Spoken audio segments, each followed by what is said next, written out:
All right, fans, welcome to what is sure to be a very memorable game. Memorable, there you go. Thank you so much.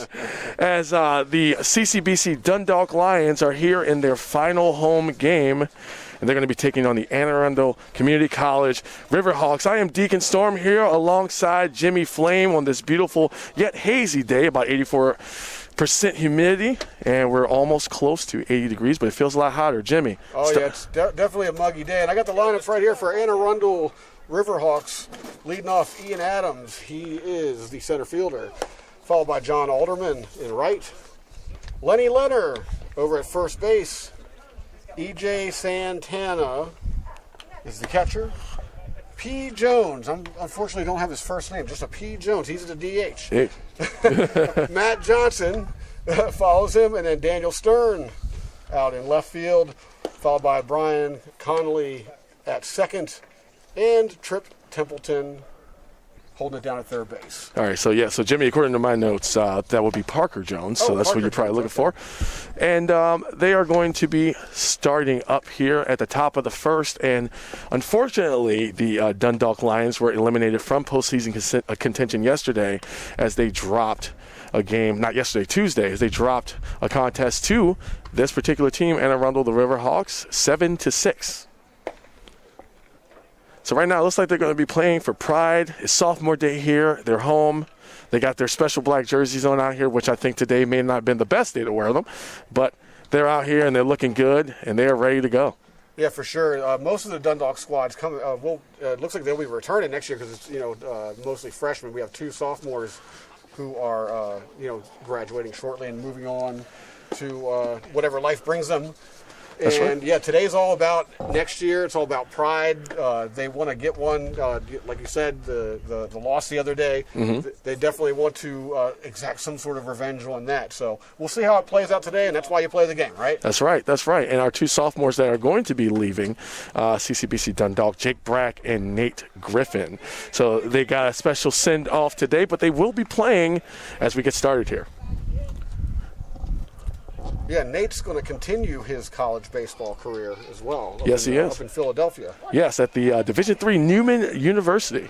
And here's the first pitch. Again, it's going to be ball one. You have to play Ian Adams. He's a .397 hitter. Typically an outfielder, the rookie freshman from 7 Maryland. That's going to be ball two. And, of course, once the side switch, Jimmy is going to provide you with the starting lineups for the Lions as well. And here's the windup and pitch. Oh, that one is wide to the left, ball three. And right now he is going to be behind in the count. Yeah, you don't want to do that starting a game with 3 straight balls. To see if he's got a burner in him right now, right down the middle. He just needs a strike here. Just something to get on that board, Jake Brack is, and he goes through that pitch, and unfortunately, don't take your walk too soon. That is going to be called a strike right on the edge of the strike zone to the left. That was about as far on the corner as you can get. I mean, that was just itching. Just tickling that edge a little bit. Oh, yeah, but he did come away with a strike. That's right, and that's what you wanted. His 3-1 pitch, that one's right down the middle like you wanted earlier. Now we're at a full count. Nice curveball there. Jake Brack's got Ian Adams on the ropes. At this full count, let's see what happens here. And here's the pitch. Drop that right in the center. On sophomore day, the sophomore Jake Brack retires the first batter of the day for Anne Arundel County Community College. I didn't have to waste any time drawing a K in this scorebook. That's right. You've been waiting to get that in there. I have. It's number 7, John Alderman, makes his way up. He is a sophomore himself from Chantilly, Virginia. Here's the first pitch. Strike one. Looks like Jake Brack is going to continue his work.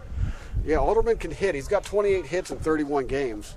Oh, wow. For the Riverhawks. That is a good stat line to have there. Here's the 0-1 pitch. Takes a big swing at it, but it does tip the bat either way. That's going to be a strike for strike two.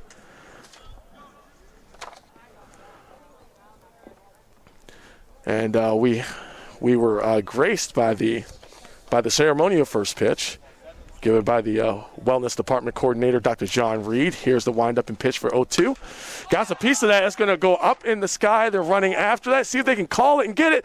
And it is grabbed by number 19, Mike Newsom. He's currently out there near first base. And he's able to grab that for the second out. Yeah, it's 2 quick outs. It's exactly what you want here. Yes, and with this game being a 9-inning game, since it's not a doubleheader, it's a solo game. Yeah, it's definitely not going to go by as fast as the one we called the doubleheader we called the other day. Correct. We're in it. We're in for the long haul. First pitch.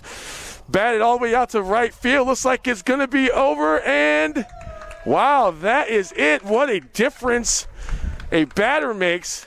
Before we even get a chance to say his name, Lenny Leonard, which is Lenny Leonard, by the way, he goes ahead and knocks it straight out of the park for a home run and gets the Riverhawks on the board very early here. Third batter up and already on the board. So he's able to get a home run. And the score is already 1-0. Coming up after him, that would be number 15, E.J. Santana. He's a sophomore out of Crofton, Maryland. Yeah, he's swinging a steady 253 this year. So that'll be something to look out for there as his first pitch is a little bit high into the outside for ball one.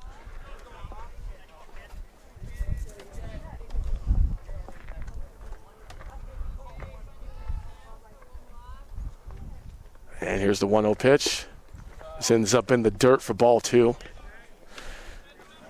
Jake Brack, he's got to not let that home run he just gave up kind of throw him off a little bit. And he had a really good groove to start this out. Just so happens that very first pitch he threw, and here's the windup and pitch for 2-0. Gets a piece of it out to the shortstop. He's going to throw that all the way over to first base and catch the out and end the inning with not too much damage done. Scores 1-0 with the Riverhawks in the lead.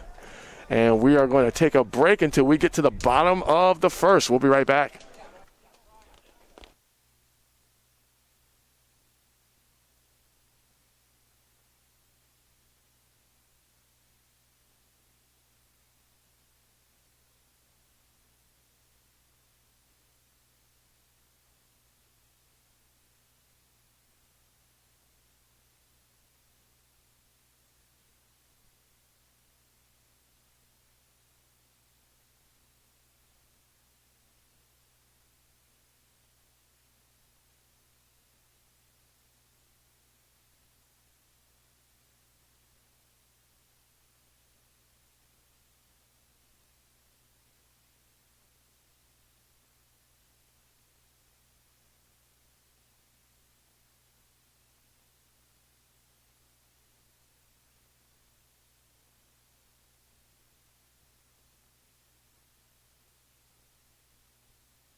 All right, welcome back. I am Deacon Storm alongside Jimmy Flame. We're back as the Anne Arundel County Community College is taking on CCBC Dundalk. Jimmy's going to give you the starting lineups of the Lions. And it's sophomore day for the Dundalk Lions, leading off Cheney Skeens. He's playing in center, followed by Joseph Rodriguez, Jared Jackson, Doyle McNew, Kyle Hansel, Mike Newsom over at first base, Jake Brock pitching, Nick White, the shortstop, and over in right field, Ben Hall. There's the first pitch. That's going to be ball one. Thank you, Jimmy, for that. As we're seeing Cheney Skeens, he's been doing pretty good from the one spot this whole season. Yeah, he's a 351 hitter, so he's got some scoot in those boots. All right, and that's ball two.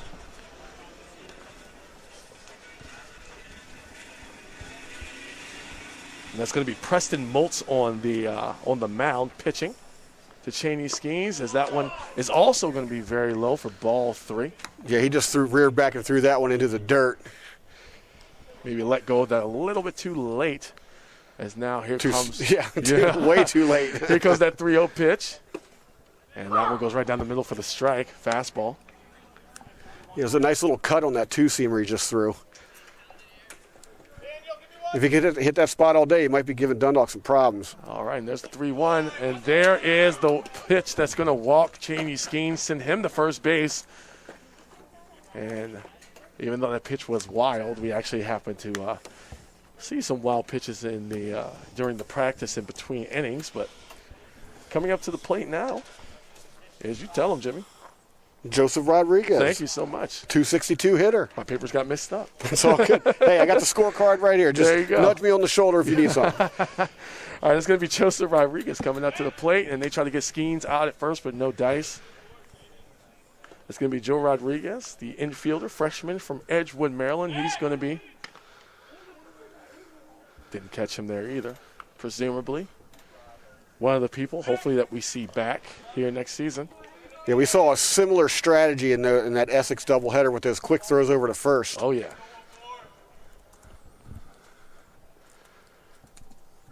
And there's the first actual pitch.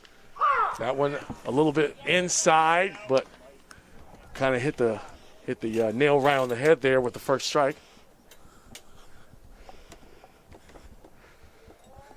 Yeah, it was inside enough for Rodriguez to turn his back to it. Ooh. Ball was a little lower, albeit in the same general area, but that was out of the strike zone for ball one. Tried to catch Skeens at first base again. Skeens was back there before the ball even hit his glove.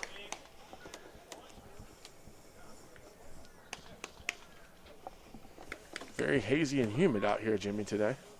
Oh, yes, it is. Oh, my goodness. At least it's not windy. Oh, that time it was too close to the inside. He caught a piece of the bat on that. It looked like it hit him at first, but it actually caught the handle of the bat. Yeah. So that's a foul ball. That's going to go ahead and bring him up to strike two. Also very, very close. Seems like he's trying to target that inside. Looks like he may have a little bit of an issue there. It's Joe Rodriguez trying to swing at that. Winding up for the 1-2. Ball goes to the dirt, evens up that count to the 2-2. We thank you once again for joining us here all season long. Really, you know, Jimmy was a late addition, but we're happy to have him here on at the booth. Here's the 2-2.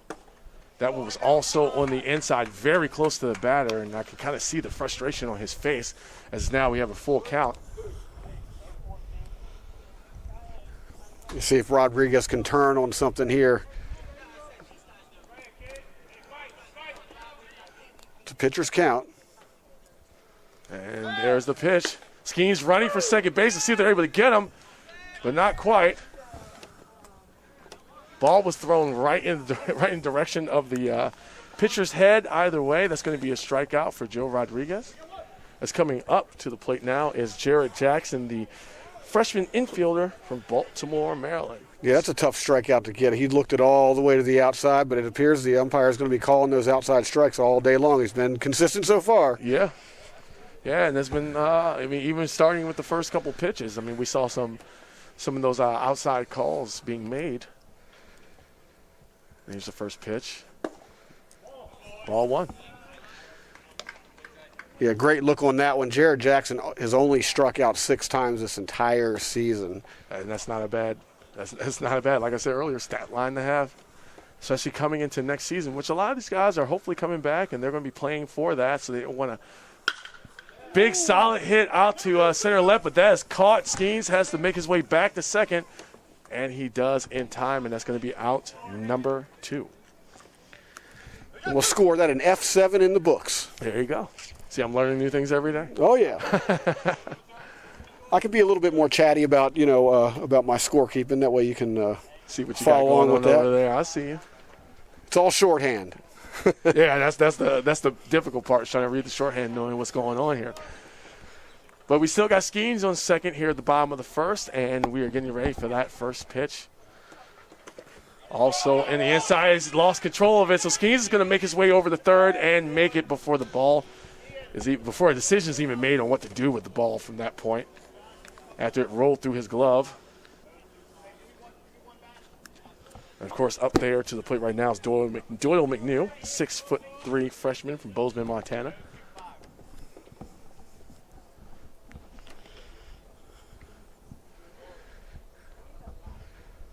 Go with the 1-0. That was popped high out to left field. Looks like it's going to be fielded. Skeens makes his way down, and it is, which is going to end the inning. Score still 1-0. Anne Arundel still in control. So we're going to take a quick break while the sides switch. We'll be right back with the top of the second.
All right, everybody, welcome back. Deacon Storm, Jimmy Flame here, bringing you some NJC AA college baseball action.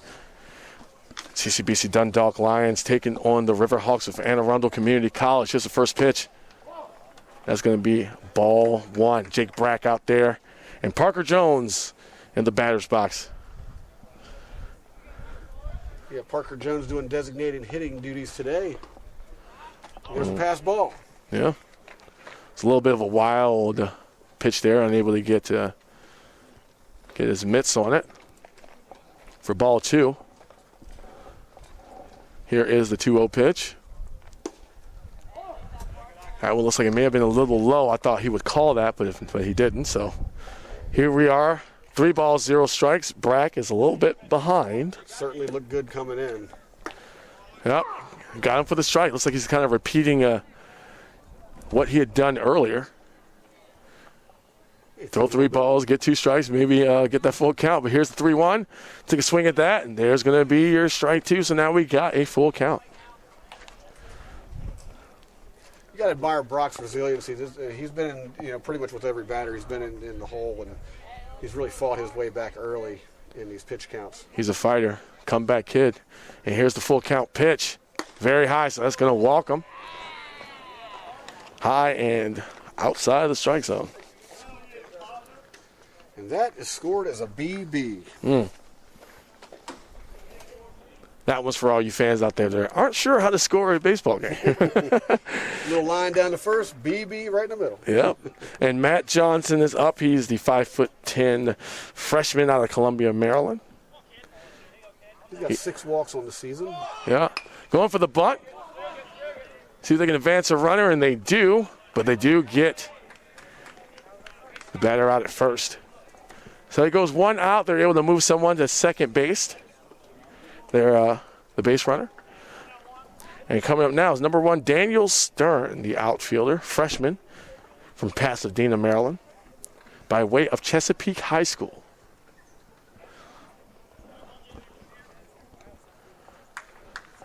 Like we're taking just a second here. Everyone to get back in position. Stern's a .217 batter on the season. But with that runner on second, there's always a threat of allowing a run, no matter who's at the plate. Yep, already in scoring position. As Brack takes a step off the mound. Didn't wind up, so he's still good to return, just taking his time. Looking back. And here's the pitch. Right down the middle. Fastball, strike 1. Just cuts that inside corner with that fastball. His fastball's also got some nice motion on it, too. It cuts inside of the batter as opposed to outside. Should give the batters problems all day long if he keeps hitting that spot, and there's strike 2. Yep. Took a big swing at that one, and it just went right past him for strike 2. And now Brack, well ahead in the count, in a good position. Still got that man on second. I look for him to probably take a run in a minute. There's a pitch. That one very low to the ground. Once it reached its destination for ball 1. Might have been very low, but it was very close. Yeah. And also quite fast. Yeah, he either crossed the batter or the batter knew it was a ball. Yeah. It was one of those kinds of pitches. There's a 1-2, took a big swing at it, and that is it. Strike 3, and there's still a man on second. Coming up to the plate now, Lenny Lehner, the 6'2" sophomore from Edgewater, Maryland, by way of South River High School.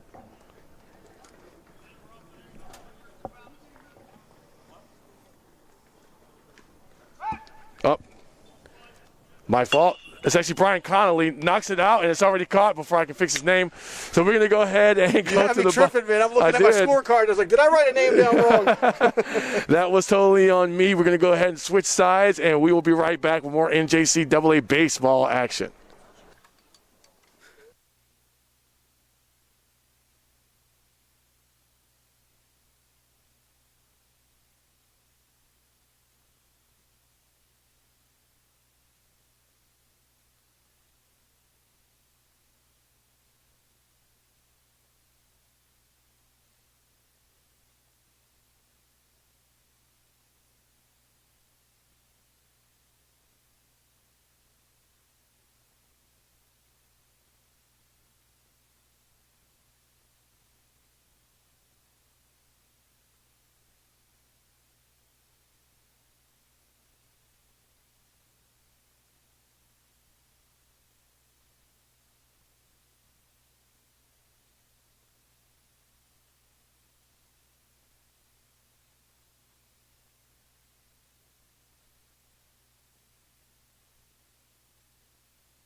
All right, welcome back. I am Deacon Storm alongside my broadcast partner, Jimmy Flame. We're here with the NJCAA baseball action, Dundalk Lions, Anne Arundel Community College.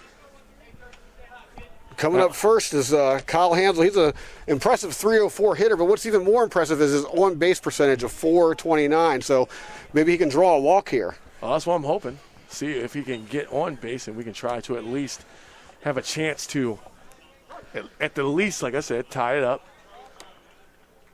And here is the first pitch.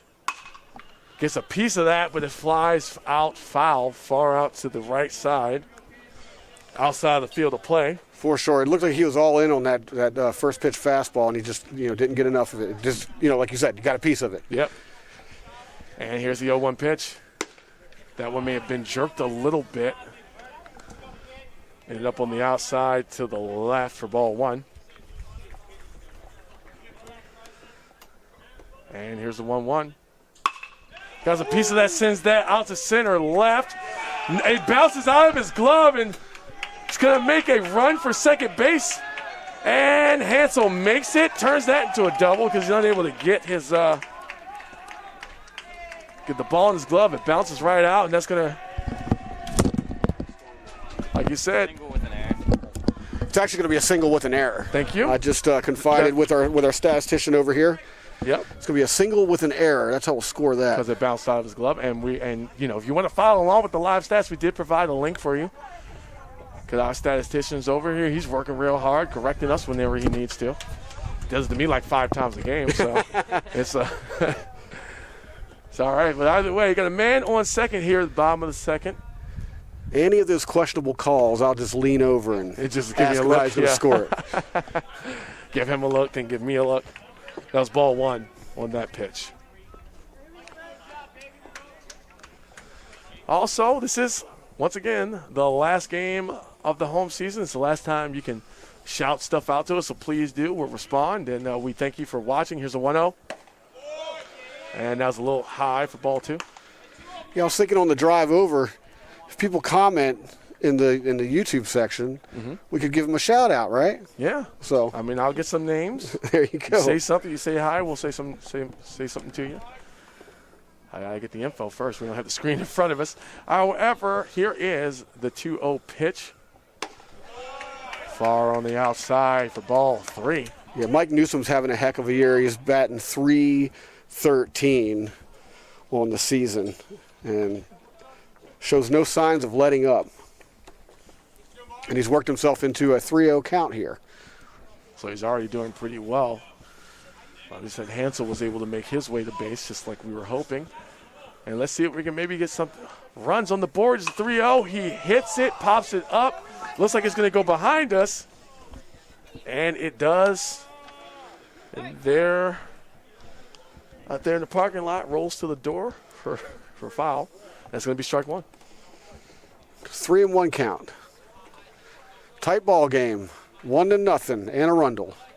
Here's the pitch. That was low, and that's going to go ahead and send Newsom to first base. And now there's 2 men on base, still no outs on the board as number 2, Jake Brack, makes his way back up. Runners on first and second, no outs. We might see him try to lay down a bunt here. Well, it would be a good time to try to get some advancement, put some guys on third base, get them in a better scoring position.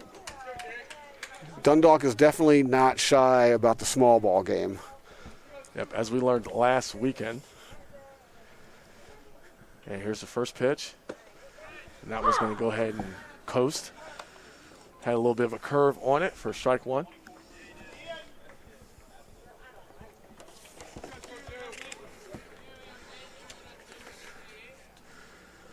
Here's the 0-1 pitch. And that's going to become strike 2. Jake Brack is not in a good spot right now. Let's see if he can try to fight his way out of it. His back's certainly against the wall. Here's the 0-2. On the inside, Brack gets it, That's sends it dropping. out to center, and it drops right in the middle of the field in front of both outfielders. And Hansel decides to stay at third base. Wow. Really good opportunity there to send him, but he holds him up, playing a little conservatively here. Yeah, very. That was. I thought that he would have at least had a chance. I mean, he may or may not have been caught at home plate. Either way, solid hit by Jake Brack out there to center left. We'll record that as a loud single. Yeah. A very loud single. Yeah, and here is Nick White. Yeah, that had that home run sound to it. Here's the pitch. Strike 1. Yeah, he made pretty good contact with it. Bases juiced. No outs. All bases are covered. Oh, yeah. It's the first time I think I can see in recent memory they've had the bases loaded with no outs on the board. Really? Here's the 0-1. Big swing at that and a missed strike two. At least here at home. I mean, it could have happened away. I do the home games, so. Yeah, that third baseman's playing in. They're covering to prevent the run. So anything hit hard might just score him. Oh, there it was. Hit hard out to center field. He's waiting to see if he can catch it. Now he's going to make a run for it, see if he can get home. And he does make it, and that ties the score up 1-1. That's Kyle Hansel crossing the home plate. So that way he could tie this up and even it up. Now coming to the plate, freshman from Baltimore, Maryland, that is Ben Hall. Now, he's a good all-around player. We've seen him play several positions here over the course of the season. And there's the first pitch. Ball one. Still a man on second and first.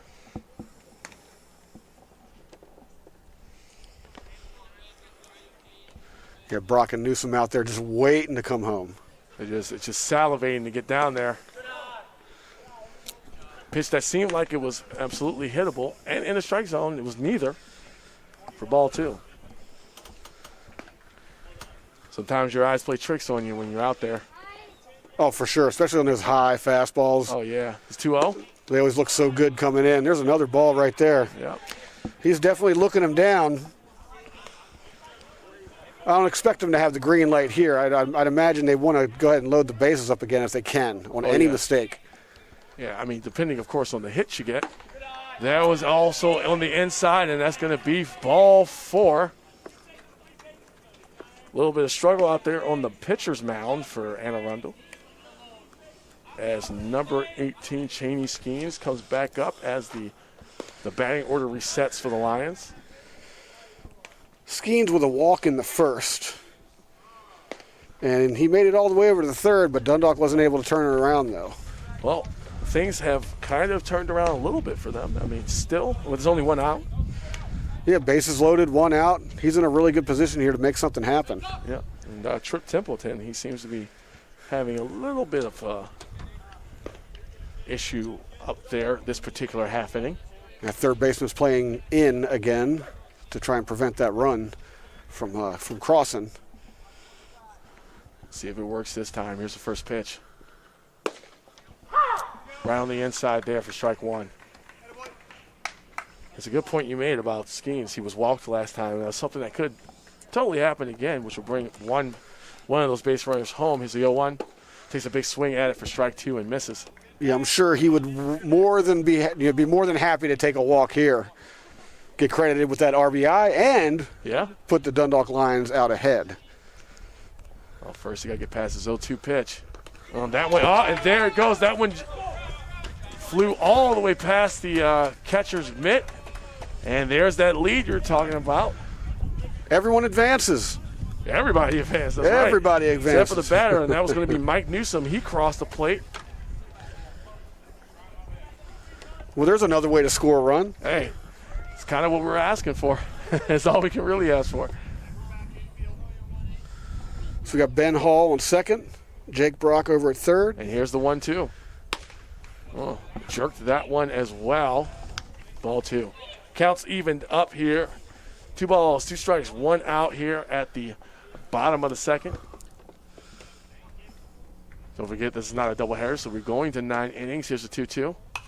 Gives a piece of that, and that flies over my head. And I see leaves falling from the trees, but I don't see the ball, so it's probably up there somewhere. I mean, I heard it rustling through the trees. Yeah.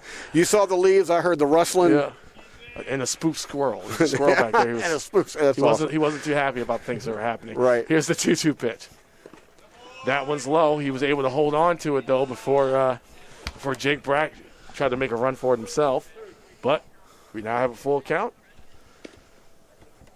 And if he's walked, he just going to go ahead and take up some real estate over on first base. And here's the 3-2. Takes a swing at it. Unfortunately, does not make it. That's going to be strike 3.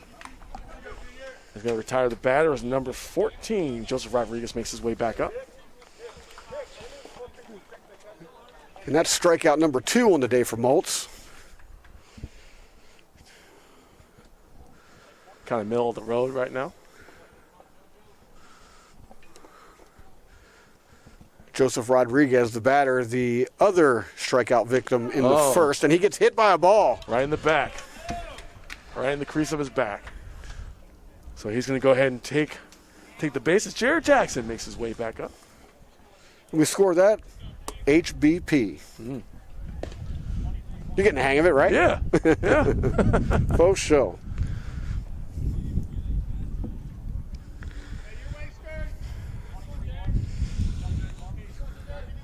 Jackson flew out to left in the first inning.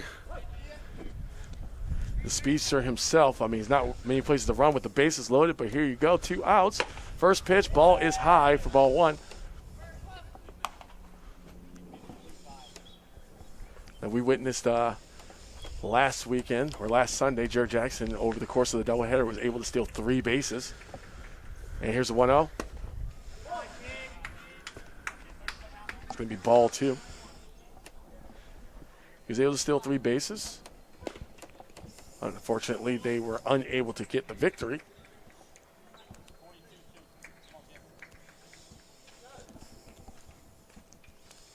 Winding up, and here's a 2-0. That one got jerked again, went really high, ball 3.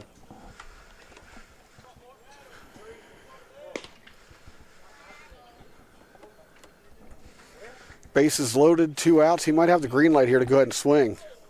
Here's a 3-0. And he does. He does, but unfortunately does not make contact. Strike 1.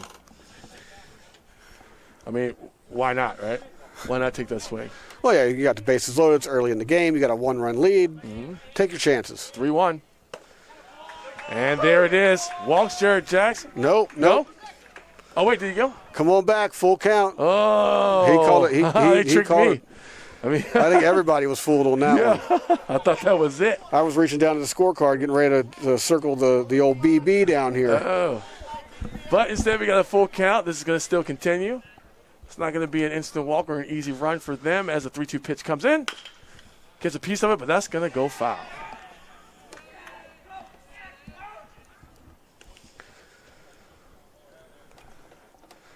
If I'm Jackson, you've seen 2 pitches from this guy, basically a curve and a fastball. Pick one and commit to it and go for it. Just hope it's not one of the high ones on the outside. Here's the 3-2. And that is a big hit out the center field, and it is caught. That's going to be it. Side's going to retire. Scores 2-1 with the Lions in the lead. Myself, Jimmy Flame, we will be right back with more NJC AA baseball action.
Short break between the inning. Deacon Storm, Jimmy Flame here is going to go ahead and get started with the top of the third.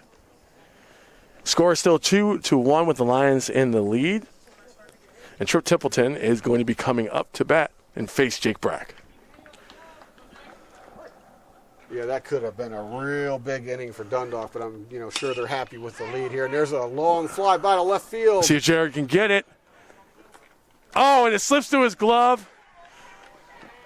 They're going to try to turn that one into a double. Instead. That kind of looks like an error to me. Yeah, I was going to say that looks like it's going to be a single I got error. the nod. It is an error. It is a single error. It is an error. Yep. Yeah, he should have caught that one. Yeah. Effort, a lot of effort there by Jared. He just couldn't track the ball, and it went right past his glove. The Riverhawks already have someone on second. Bunt trying to advance them. Just fouled down the third baseline right there, almost in front of the plate, just off the It curve. just rolled right out of there too. That was real close. Yeah, that fly by Trip I can't even say his name right. That's funny. That pop fly by Trip Templeton kind of sliced on him. So. Yeah, and you know what? I'll say this: for the first time ever since I've been up here, there's almost no wind while we're here. I'm truly grateful for that. Me too. 0-1 pitch. Goes for the bunt again. That time he does get it where he wants. Unable to scoop it up, though, as the original result ends up playing out, and now we have a man on first and third for the Riverhawks. And coming up to the plate for the Riverhawks, John Alderman, sophomore, 5'10" out of Chantilly, Virginia.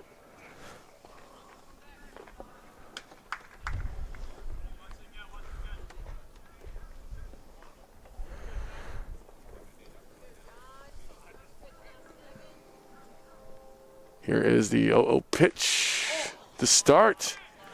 Ball one.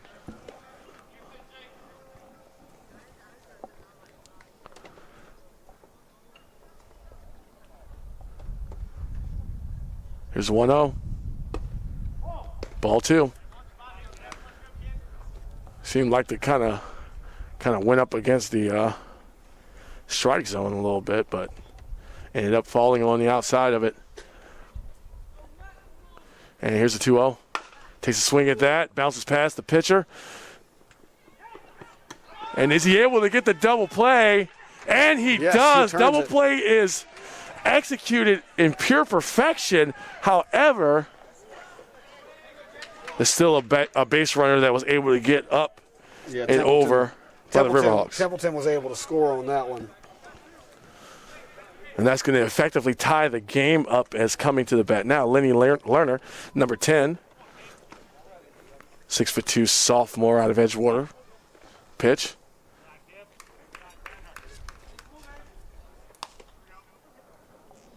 It's a low pitch for ball one.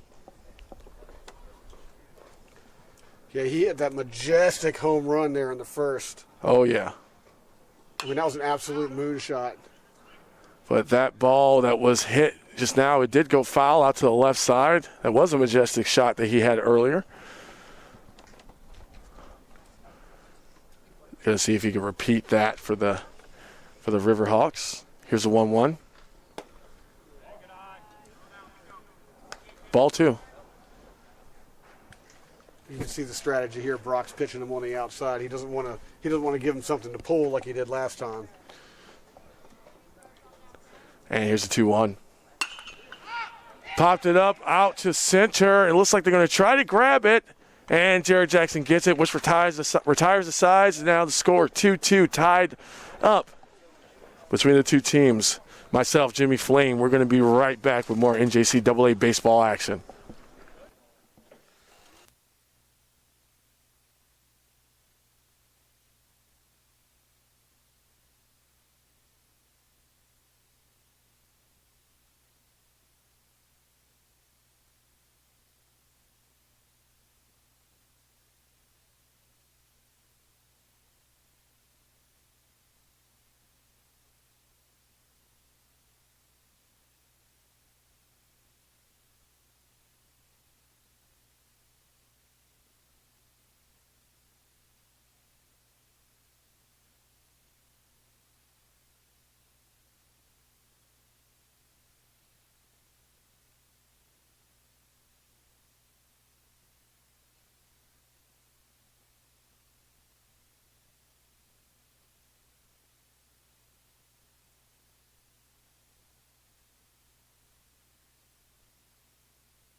All right, ladies and gentlemen, welcome back. I am Deacon Storm alongside my broadcast partner, Jimmy Flame.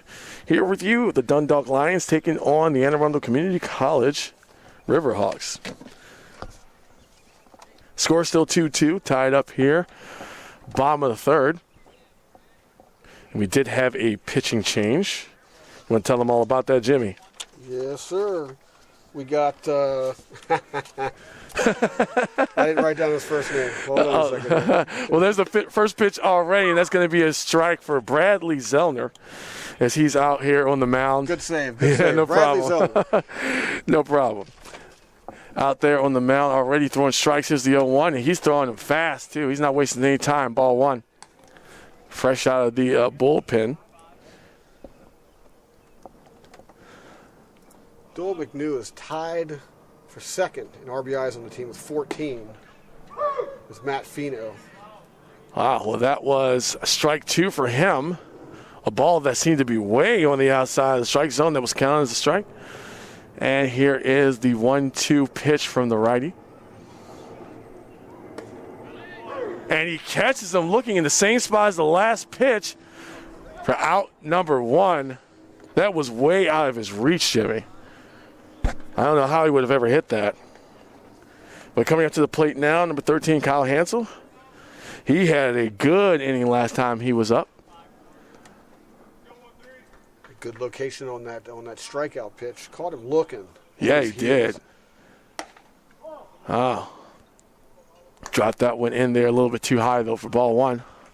A little high curveball there with some pretty good movement on it. Let's see if he can bring it down. Put something in the zone. That way Kyle Hansel can drive it. Oh, yeah, there's the 1-0. Looks like he took a swing at that, but that goes foul, flying over the dugout of Anne Arundel. Here we are with the 1-1 coming. There's the pitch. That one's very close to the inside. That, like, curved in on him, and he did get a piece of it closer to the handle, but that flew out foul. Yeah, that's that old two-seam cut. I wouldn't mind seeing the velocity on this guy's pitch. You gotta get the gun's all the way over there, though. In order to get a two-seamer to cut like that, I mean, you got to be throwing at least in the low to mid-80s. Oh, that definitely. For it to catch the air like that. Right, and that definitely got some air on it. There's a 1-2, also a little high, evens up the count at 2-2.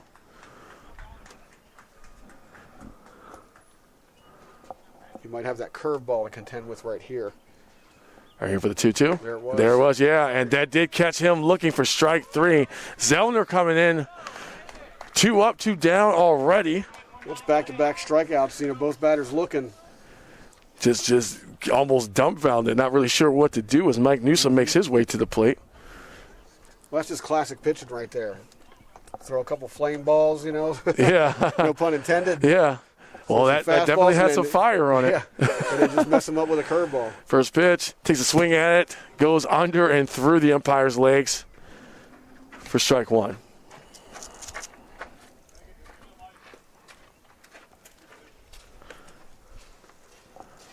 Mike Newsom scored one of the Lions' 2 runs in the last inning. Well, it's a good thing he's back up now. The Lions are going to need to, or at least want to, take that lead back over, as we've had 2 lead changes already. Here's the 0-1, and that looks like it's going to be ball one. Nothing like a good competitive back and forth. Don't forget, this is not a doubleheader, so we are going the full 9 innings today. And there's a 1-1. Almost took a swing at that, but pulled it back. Got ourselves a 2-1 count. The hitter's count right here. See if we get another one of those fastballs. He'll probably try to paint the corner with it. And they yeah, didn't get it inside enough for ball 3. I'm kind of surprised he tried his outside curve right there. What you don't want is a 3-1 count, but that's what he ended up with. Yep, and here we are with the 3-1 pitch. Big contact hit, drops right in front of the outfielder over in right field. And Newsom makes base once again. And coming up right behind him is Jake Brack, who is also currently pitching. And he gets his chance up for bat. See if he can start pushing some people towards home plate with 2 outs already on the board. Yeah, he hit that one on a button line drive right out there to right field. Drops right in front of the right fielder. Easy single. So here's the first pitch, and that's going to go ahead and be a strike. Even score, even number of hits. Very even game we're watching here. And here comes the 0-1.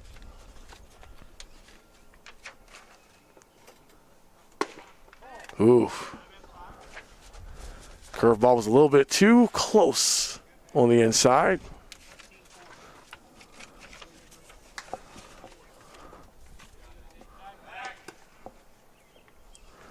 Tried to catch Newsom sleeping on first base, but no dice. And Brock with a single in the last inning. So he's just kind of just keeping it together. Consistency is the key here. Here's the 1-1.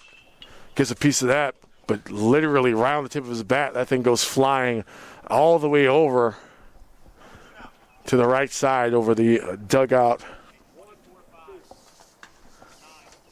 of the Riverhawks.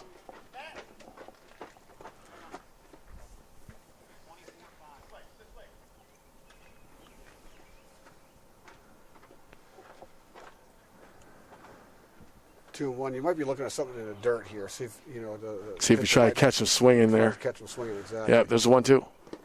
And that's kind of what you were thinking about, what you were looking for, and that's going to go ahead and end the inning. Score still 2-2 as we get ready to switch sides and start the top of the fourth. The game's moving a little fast from this point, but we'll have to see how it goes. Myself, Deacon Store, and Jimmy Dream. We'll be right. Jimmy Flame. I am so sorry. I was hoping I'd never say that name. I was hoping I'd never say that name. Anyway, we'll be right back.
Ladies and gentlemen, we are back. Myself, Jimmy Flame, here with NJCAA baseball action. Thanks for the correction. Of course. I tried to do it immediately, but here we are at the top of the fourth. Score still 2-2. There's the first pitch already, and that's going to be a strike from Jake Brack.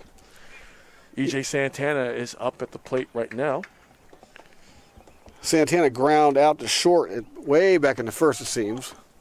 I say way back in first. It seems like that was a long time ago. It does. However, the Riverhawks, their lineup hasn't been reset. They haven't gone through their lineup like Dundalk did. And there's a big pop out to center. Didn't even make it, barely outside the diamond, but it's caught by the second baseman. And we have one out on the board. That's a can of corn to second base. Hey, I like corn. Who doesn't like corn, especially when you get out with it? Yeah. Makes a good meal. And you scored an F4. There it is. See? It's not an F5. An F4. Very well versed in F5s as there's a grounder over to the shortstop. He tries to get into first base. He does. Gets him for the out. And we already have 2 outs before I had a chance to take a breath from the last break we had. It was a great play right there by Nick White. Like, we said his name so many times in that doubleheader. Yeah. Against Essex. He was all over the place, and he's got a pretty good hold over there on at the shortstop position. And here's the first pitch. Going to be strike one as Matt Johnson, the 5'10" freshman from Columbia, Maryland, up at the plate right now. And here's the 0-1. Brack with a pitch that went a little too low for ball one.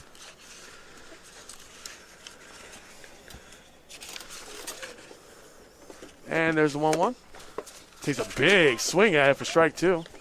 Like he wanted to clear the fences there with that one, but unfortunately not able to make contact. And here's the 1-2. Gets a piece of that, however, it rolls out. Grabbed up by the second baseman who gets it over to Newsom, and he is safe. He bobbled it just a little bit. I mean, if he gets that ball out of his hand quickly, he's got him, and that's a highlight play right there. But unfortunately, he bobbled the ball just long enough to give the runner a few extra steps to get there. I mean, it didn't help either that the ball, as it was grounding, it took forever in the day to get to him. Just kind of hung out before it got to his glove. But he really had no other line to run there. I mean, he had to play it deep.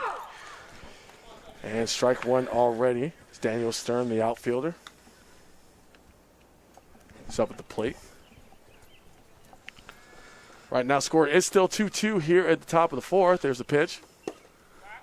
That was going to be ball one. Ooh. I digress. No comment on that pitch. Hey, we've seen this a few times before. This is only your third game, and you've seen it quite a few times when it gets like that. Here is the 1-1. Going to make that 1-2 for strike two. I mean, ultimately, at the end of the day, the umpire is right. Right. That's so we got to listen to.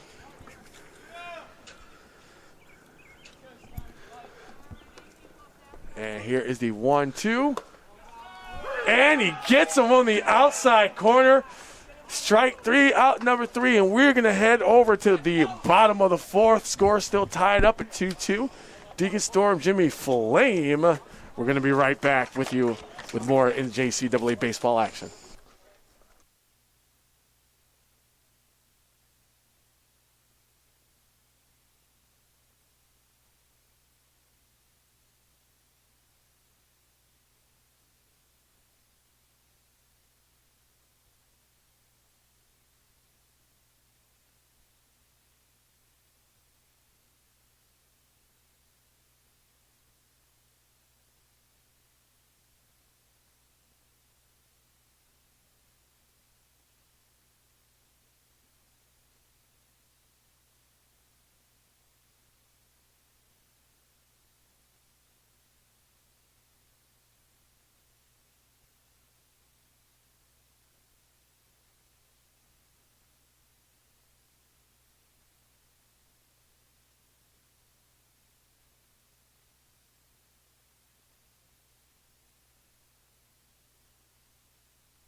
All right, welcome back. Deacon Storm, Jimmy Flame here with you for the Dundalk Lions taking on the Riverhawks of Anne Arundel. Here's the first pitch. Really close to the inside for ball one, and that is Nick White up at the plate. Real close. It almost hit him. Yeah, that was really close. Yeah, Nick White with that sacrifice back in the second inning to put a run on the board. And hits that right up the middle, right over second base, and he goes ahead and finds himself a new home over at first. We call those rippers. Yeah, well, he ripped that one right dead up the center. It touched the mound. It touched second base. And up to the plate now, Ben Hall, freshman out of Baltimore, Maryland. Yeah, if the pitcher doesn't fall off the mound the way he did, that ball's going to nail him right in the shins. I mean, it was too fast to field anyway. First pitch. Looks like he wanted to swing at that one, but strike one. Looks like he thought about it. He wound up and decided to pull the ball back. Here's the 0-1. Gets Same that, spot. sends it almost right in the same exact spot, and that's going to go ahead and advance the runners. It's Ben Hall, Nick White are now occupying some space on base. And coming up next for That's 2 rippers in a row. yeah, I mean that's good. It's like they're starting to find where they want to hit it at, where they're seeing where the weaknesses are.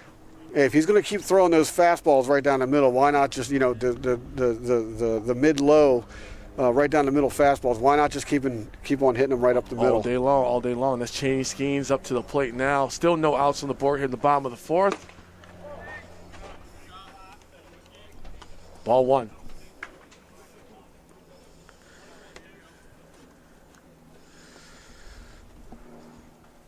Temperature may have fallen a couple degrees as there's a slight breeze coming out of the east. And there's a 1-0 pitch. Make that strike 1. Skeens with a strikeout and a walk so far in this game. That's right. He did make a base. He was the first one up, and he's able to get himself there. Here's the 1-1.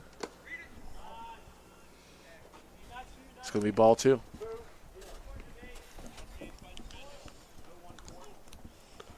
So you got no outs, a runner on first, a runner on second. Pitcher's behind 2-1. I'm looking for a fastball here. And this is not the time that anyone should steal either.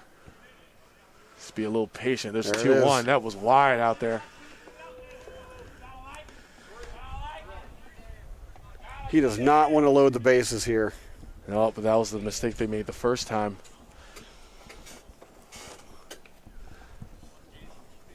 Two men on base. Here's the 3-1. Strike 2. So now we got a full count with no outs on the board up there and 2 men on base here at the bottom of the 4th. The score tied up. Zollner might try to cross him up here and throw something really low, almost in the dirt. And That's what he did does, in the dirt. And unfortunately, that allowed not only a walk, but, well, they were going to advance anyway. But now the bases are loaded. Coming up to the plate now is number 14, Joseph Rodriguez. Yeah, you got an aggressive batter up there. Not necessarily aggressive because he's hitting 351 on the year, but this is the final home game. Everybody wants to get a hit in this game, right? Yeah. They want to. They don't want to wait till next year to have to do that again. And so that pitch was all about him just playing on the aggressions there, and he lost that battle. Well, he got a piece of that bounces out foul. Caught barehanded by the third base coach, and the Lions seem to have enjoyed that. Sign him up. I feel like they already did. Oh, wait. Yeah, I mean, he's. They're going to rip me all day? Yeah, I mean, no. First you call me, and then, I know, well. And then it's like, hey, by the way, he's wearing the jersey. Here's the 0-1 pitch.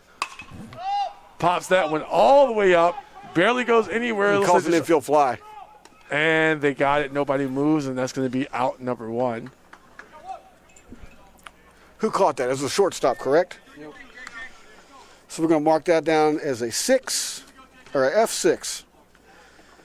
See, not too many places. That's how you know this is college ball. 'Cause we're teaching and we're playing. That's how we're doing up here. I'm telling you, you're going to get your F5 in this game at some point. I'm going to scream. Hopefully not, while Dundalk's batting. Here's the 0 pitch. That was a little close to the outside for Jared Jackson, who's there. He had to lean a little bit back, but that's still a ball 1. Jackson's flown out twice. Trying to get that long ball out there.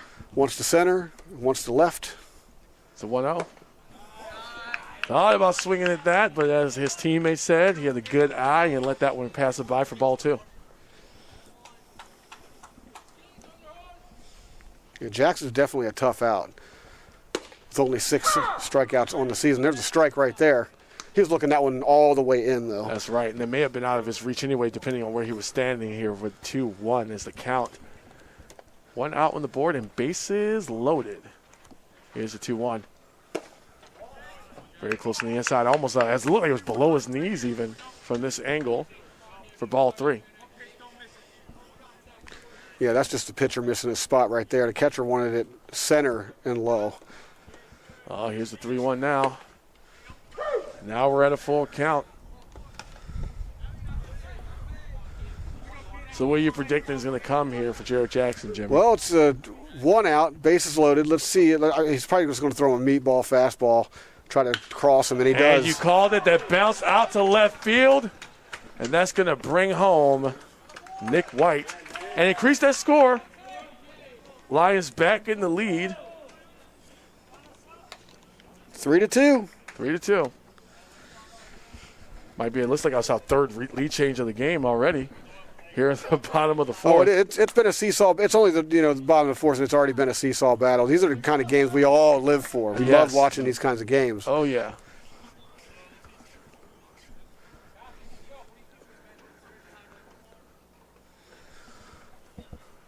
There's the pitch. Whoa, that was close. All the way to the back of the wall, and they're taking a run for it. And Ben Hall is going to cross home plate. All runners are going to advance, and the score is now 4-2. Yeah, that one just got away. Wasn't able to get a handle to stop that from flying back behind him. Right now, Zellner is a little bit beside himself. He started out really well with those 2 strikeouts.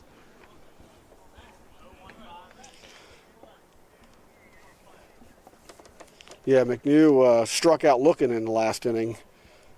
Flew out to left way back in the first. Well, so hopefully he got a morale boost with that little situation right there. That one goes all the way over to the right, outside of the strike zone for ball 2. For sure, as a batter, you're standing there, on a pass ball. When you see the guy from third coming home, it's always a good feeling. And it's not just about just the run. It's almost like you were a part of that just by standing in the way in the box, forcing the pitcher to make that pitch. That's right, and that last pitch was a strike.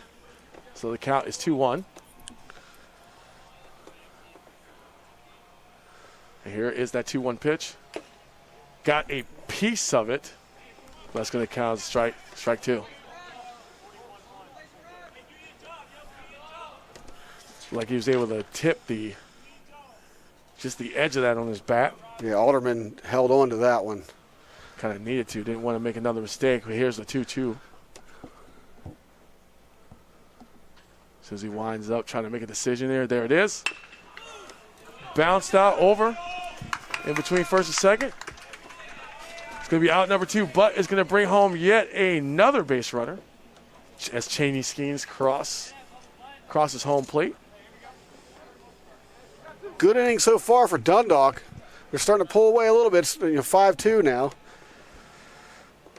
And, of course, Kyle Hansel, who was a part of that first burst of runs at the beginning of the game. He's coming back up. And he's got Jared Jackson. Whoa. Strike 1. Jared Jackson looked like he was ready to make a dead sprint for home plate. I think he kind of always looks like that. He's ready to run at all times. Yeah, I mean, he is the speedster. He actually had me on that one. He started sprinting home, and I was like, "Are we going to see a home steal?" Yeah. Well, checked it with the ump back there, and he did call that one a strike. So 0-2 count for Kyle Hansel. Jared Jackson over there on third base. Here's the 0-2 pitch. Takes a swing at it, and that's a tough one. Ends the inning. Score is still 2-5 with the Lions in the lead. So that's not that big of a letdown there. The inning ended that way. However, we're going to go ahead and get started with the top of the 5th when we get back. Deacon Storm, Jimmy Flame. Be right back with you.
Ladies and gentlemen, welcome back. Deacon Storm, Jimmy Flame here, bringing you this NJCAA baseball action as the Lions taking on the Riverhawks. And today is sophomore day, Jimmy. Sophomore day.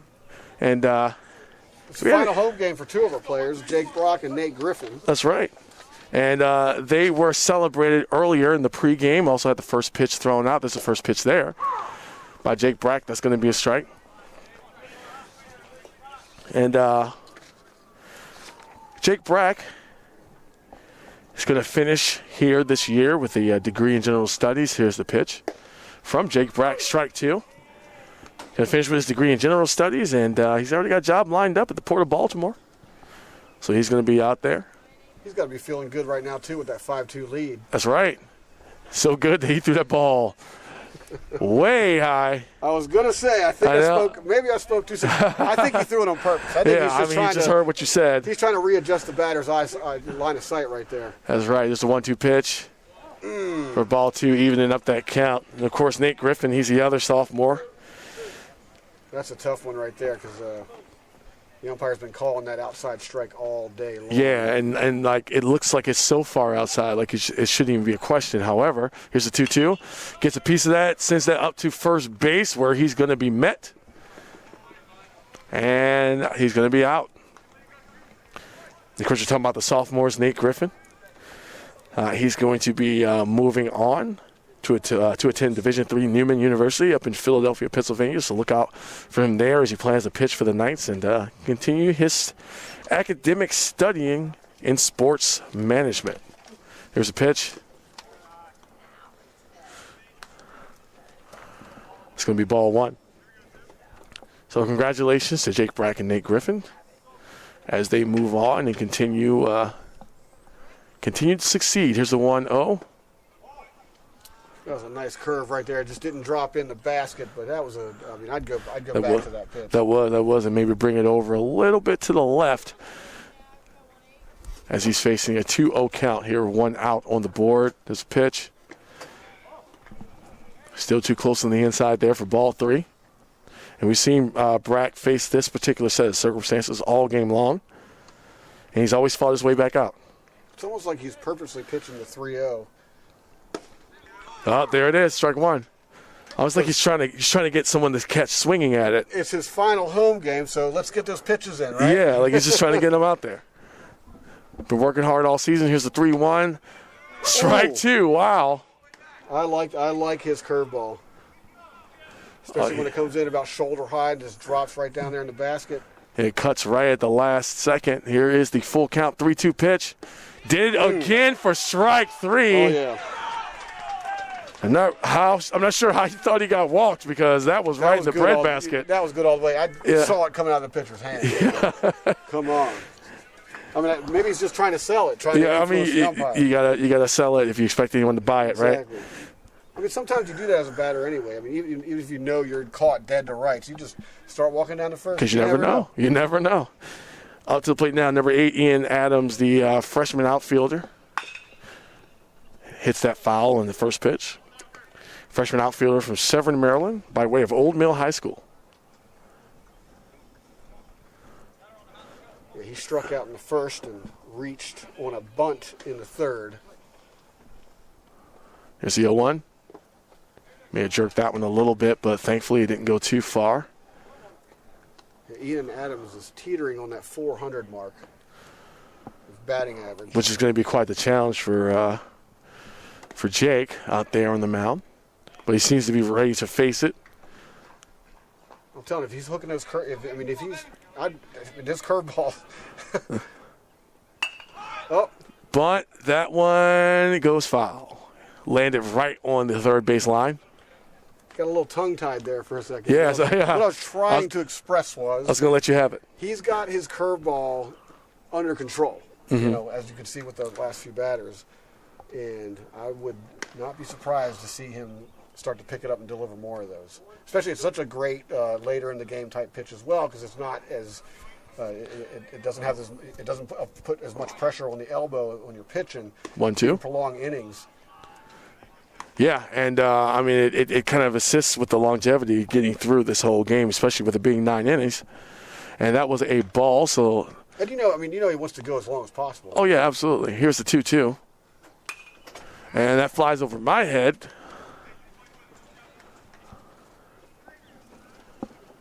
And the count's going to remain the same. 2 balls, 2 strikes, 2 outs here at the top of the 5th. Score still 2-5 with the Lions firmly in the lead. Just got to hold on to it for a little bit longer. Here's the 2-2 pitch. Seemed like it was a little low. Yeah. Making that a full count. Classic 2-2 down in the dirt.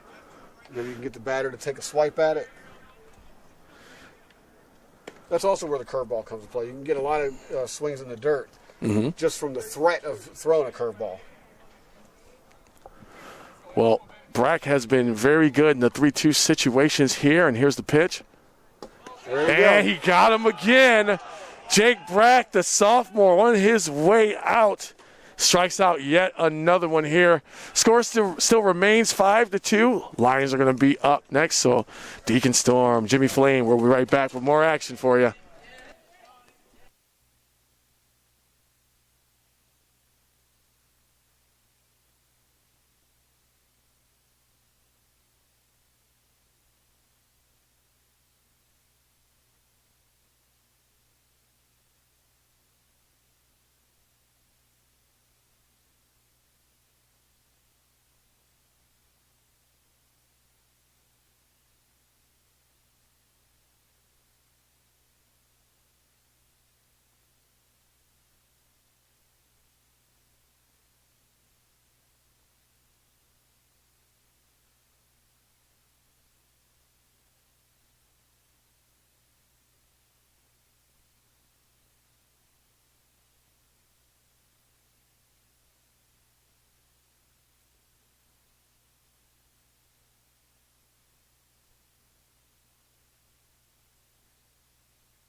All right, everyone, Deacon Storm, Jimmy Flame, we're back here. Had a couple of personnel switches over there on the Riverhawks side. Jimmy, do you want to tell them all about it?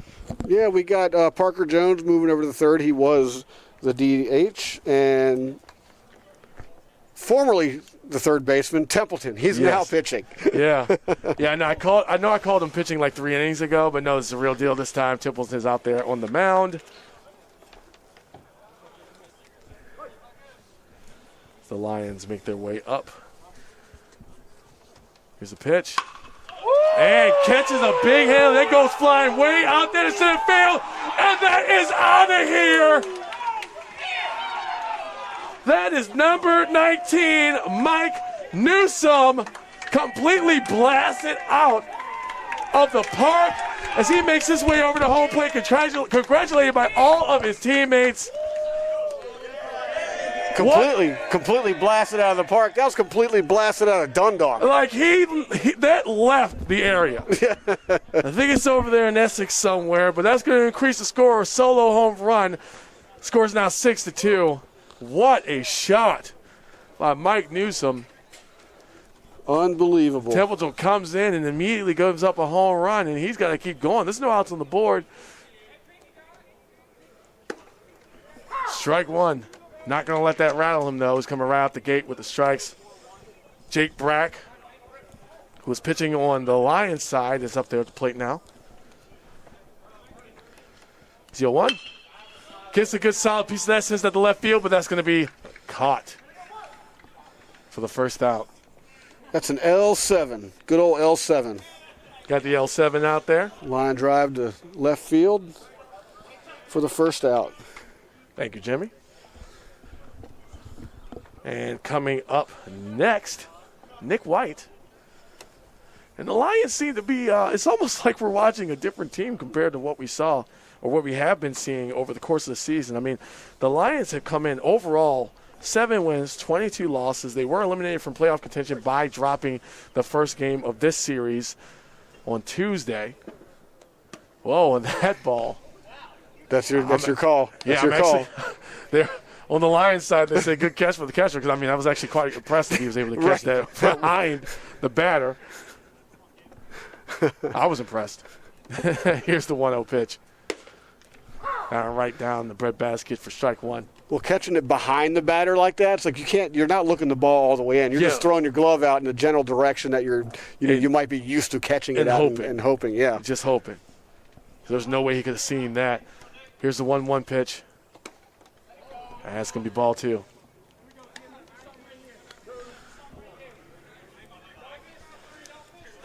He's got one of those big arching curve balls. Here's the 2-1. Big piece of that's going to go out to right field. It's hanging up there in the air, though, and it is caught. Nick White is going to go ahead and have to go back to his dugout. And coming up, number 10, Ben Hall. He had a good he got a good shot up there last time he was up to plate.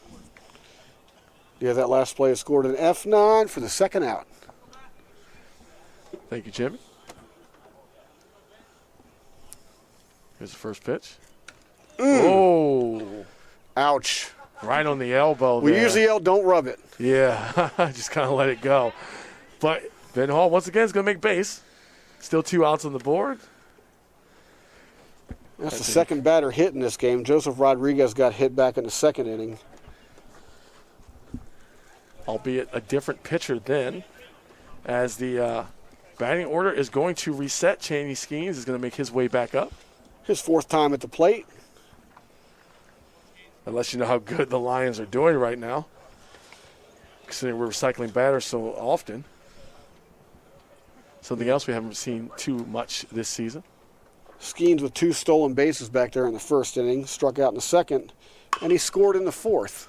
That first pitch goes foul, bounces out to the left of the third base line for strike 1.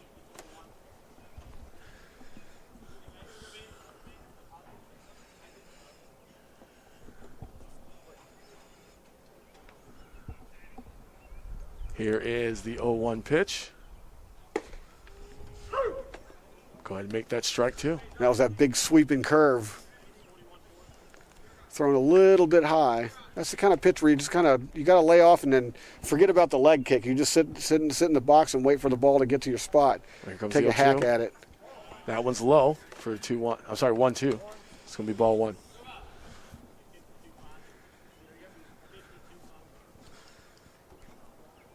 And the Lions sitting pretty right now, 4 runs ahead. As the 1-2 pitch makes its way down. Gets a piece of it, goes over the pitcher, see if he's able to make it, but unfortunately, no. Kind of has to make a dive towards second, and he does.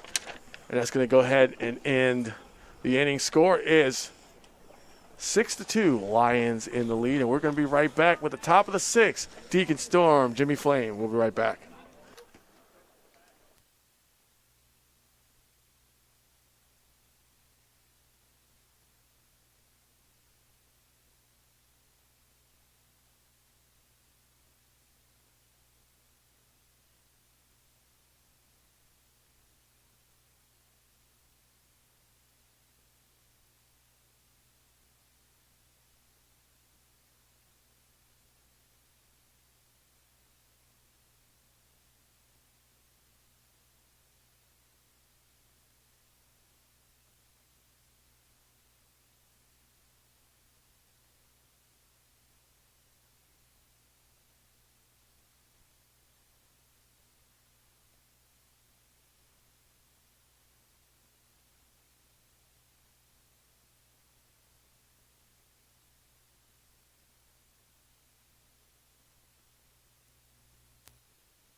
All right, we are back. Deacon Storm, Jimmy Flame here with you. Pretty exciting game so far between the Lions and the Riverhawks. Lions are firmly in the lead by 4 runs. And Jake Brack is... Oh, he's dealing. Yeah, he's having a pretty good game back on the pitcher's mound. As up to the plate for the Riverhawks, that would be number 7, John Alderman, the outfielder from Chantilly, Virginia. Alderman hit into a double play his last at bat. And he started the game with a fly out to first. All right. Let's see if he can do something to improve those numbers.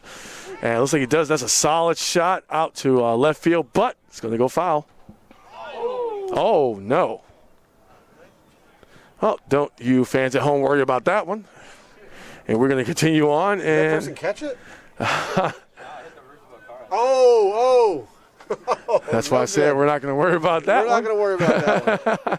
That's why I park under the awning. Yeah, that's where I told you to park. Here's the 1-1 pitch. Gets a shot at that one. That's going to pop up. They may have a good look at it, but not able to get to it quick enough, and it is out of the field of play. May have been able to get that within arm's reach, but just weren't. That ball fell pretty fast. There's too much dugout over there. There's a lot of dugout. Not as noisy as the Essex Knights, but they're over there. Oh, yeah, that's right. They were really They were really making their presence known. Seemed to work, though, since they were able to pick up those last 2 in the doubleheader. Here's the 1-2 pitch. Another big shot. That's going to go out to right. Looks like it might be catchable. Did he catch that? Yes, he did. He was falling backwards, able to get his glove up underneath and reel that one in for out number 1. That was quite the catch. I mean, tracking that thing. I mean, it was swirling around there. It's funny because there's no wind, but the ball's definitely got some and movement today. It's very close to the same color as the sky right now because we have an overcast, so it's going to be really hard to follow that. Either way, he was able to get that. Mike Newsom just ran over there and he is having a good game today. That's ball 1. Mike Newsom with a spectacular catch, already hit a home run. No one's going to find that ball that he hit. Here's the 1-0 pitch.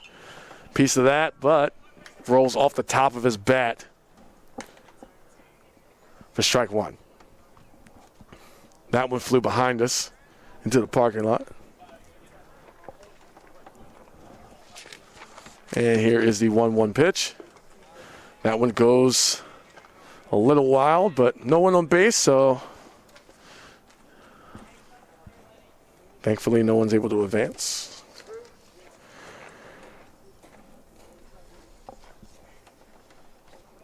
Here is the 2-1 pitch. Wow. Oh, that's that one you were talking about. They've been calling out game and nothing. Just tickling the corner with that curveball.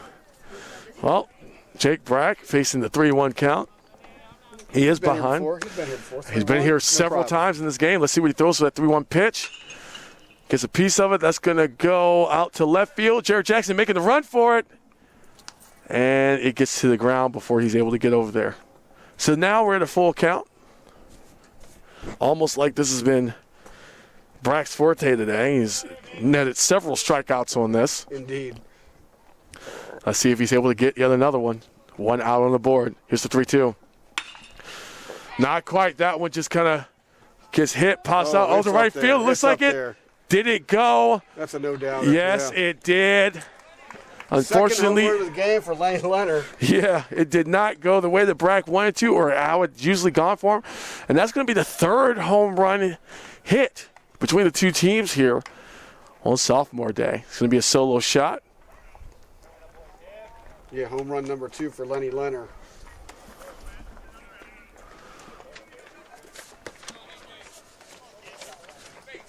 Was he's able to get that and scores now 6-3. Lions still in the lead. 1 out on the board as number 15, E.J. Santana, makes his way back up to the plate again. Here's the pitch. Ball 1.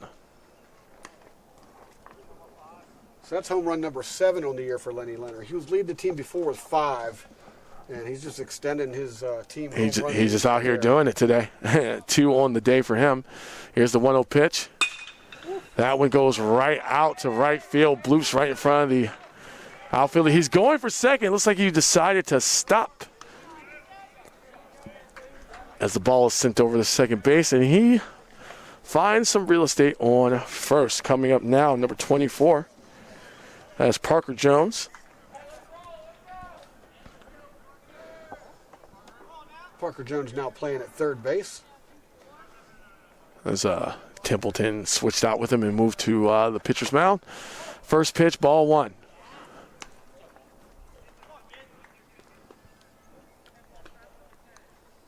Ground out to short back in the fourth. Well, we can definitely hope for a similar result here. That's a double. I mean, this is double play right here. See if we can get that though. 1-0. Strike one. It's a good setup. It's what we're hoping for. Get out of this inning before there's any more damage done here in the top of the sixth. Yeah, Santana's not taking a very big lead out there. There's a 1-1 called a ball, making it 2-1.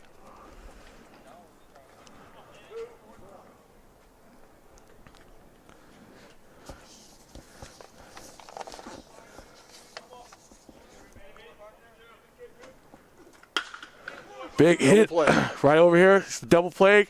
Gonna send it over to first base. Oh, the ball was thrown too high. Literally flies out of the field of play. Out of the field, actually. So instead of a double play, gonna add an error, and a man is gonna make it to second.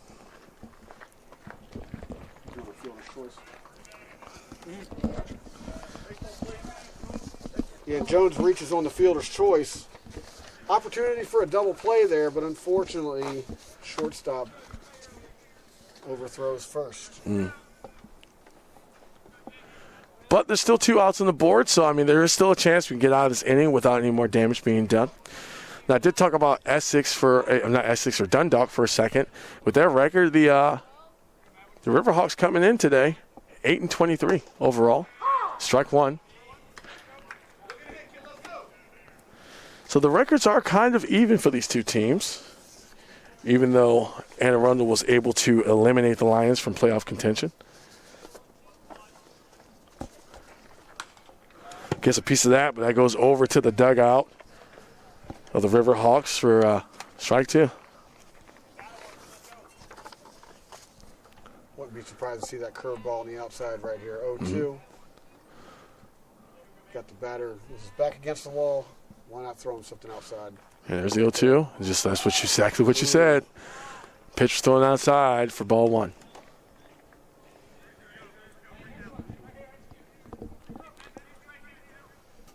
It looked real good coming in off his hand, but just, scooted on over for a ball.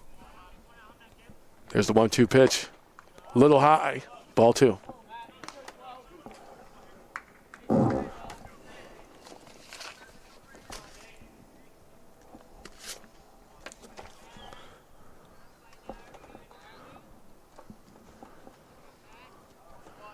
Here's a 2-2.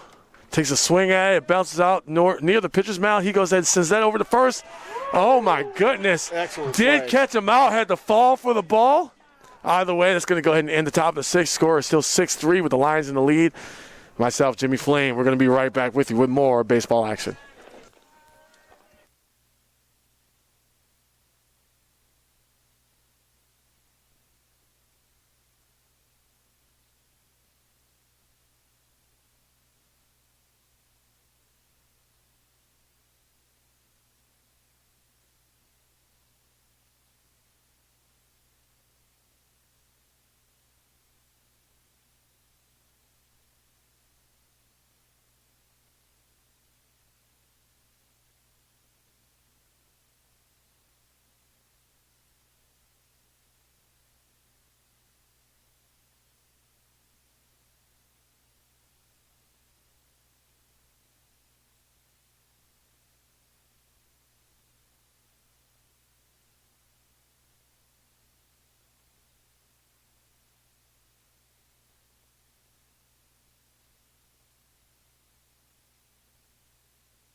All right, Deacon Storm, Jimmy Flame here with you for the last home game of the season. Lions taking on the Riverhawks, score 6-3. Lions in the lead.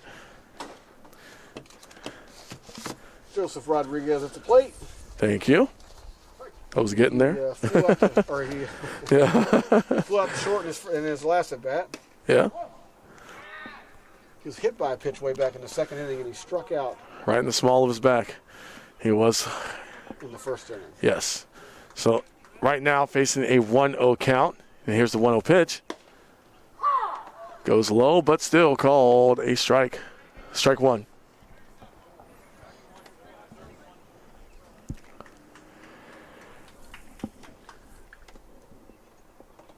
Here's the 1-1.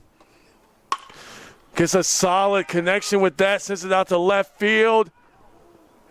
Ooh, that's an either or. It's called foul. Yeah, he waited on that curveball and hung up there a little bit and just did get it. It's like almost right on the line. Fly ball out there to the right. Yeah, it's oh, man. Yeah. That's kind of a tough one. You almost don't want to be the umpire in that situation. It was that close. Yeah, it was. It really was.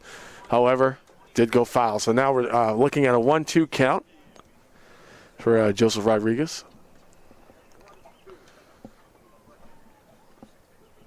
And here is the 1-2 pitch. Try to take a swing at it again. That time missed for strike three. It's that curveball. Yeah, he is retired. And now Jared Jackson is making his way up.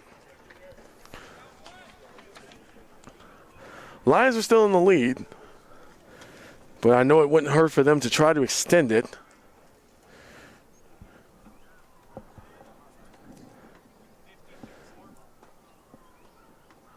Jackson was teasing that steal home. Oh, yeah, he was. So it would be really nice for him to make it on base considering the speed that comes along with his appearance out there. Strike one. Like I said earlier, he was able to steal 3 bases in the 2 games last weekend for the doubleheader against Essex. Big swing at that one. Strike two. Yeah, he doesn't miss very many of those.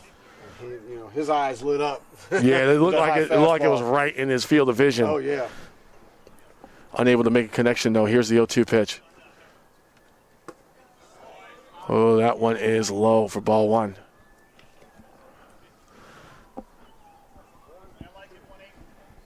It's the old pitcher's pitch right there. Curveball in the dirt when you're up. No balls and 2 strikes. Oh, yeah. There's a timeout called right there by Jackson. Just wanted to get himself reset and get ready for the 1-2. Doesn't want to strike out here. Wants to keep his guys alive. Here it is. Ball 2. Very good look in. That's a tough pitch to stay off, too. It's that shoulder-high curveball that comes in. You know it's going to drop. Oh, yeah. And you can only hope that it doesn't break, and it didn't. And lucky for him, because it didn't break, that's going to be ball 2. So here's the 2-2 pitch. Oh, and that is it. Strike 3. Jared Jackson is retired, and coming up after him is Doyle McNew. Now, Doyle McNew, his last at bat, Jimmy. His last bat was a sacrifice. He did. That is very true. He struck out looking back into third, and then he flew out to left into first. But he was able to advance. A couple of runners last time he was up. Not going to have that luxury this time. And pops it up high out to center field, where it is going to be fielded, and that's going to go ahead and end the inning. And we're going to the top of the 7th here. Score 3-6, Lions still in the lead as we are now in what I guess we can consider the third half of the game. Third half? That makes no sense. Oh, we're getting there. The third. Okay, I'm just going to leave that one alone. The third half of the game. I'm going to, oh my gosh. Yeah, just say that. You did say that. You did say that. I'm glad it's the end of the season. We're going to go ahead and take a break. We'll be right back.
All right, ladies and gentlemen, we are back. Deacon Storm, Jimmy Flame here with the.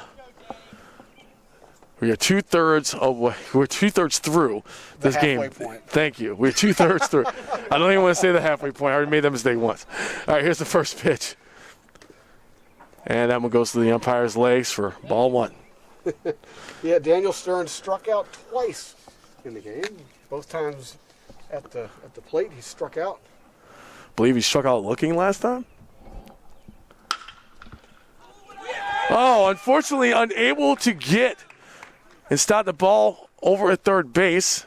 That was actually Daniel or D. Yellen who was just hitting. I think there's been or Daniel Yellen. Yeah, there was a. I guess there was a switch. That, okay. I was not made aware of, so apologies there.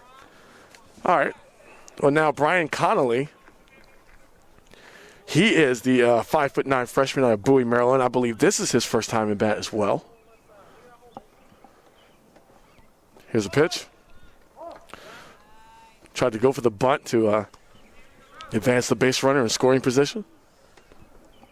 So we're getting ready to get down to the wire. This is Brian Connolly, correct? Yes, that is correct. All right, just making sure we're on the same page. Just kind of throwing him out there. Here's the 1-0. Looks like he was going for the bunt again, but nothing there. Ball two. Yeah, that ball kind of tailed outside on him. Looks like they were wanting to play some small ball here. Mm-hmm. Here's a 2-0. He gets the bunt, bounces straight to the pitcher, and that's going to get him out at first. So Connolly is done so far right now with the sacrifice bunt.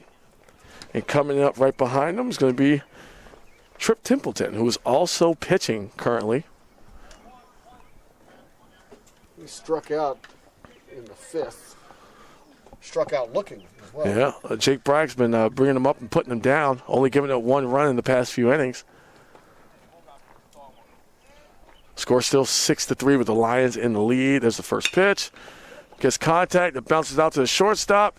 Throws it all the way over to first base. Does he get it? And he does. What a spectacular throw. A spectacular catch to get the base runner out on first. Unfortunately, though, there is a man on third. Yeah, and this is one of the situations where you don't mind allowing the runner to get over to third to get that second out.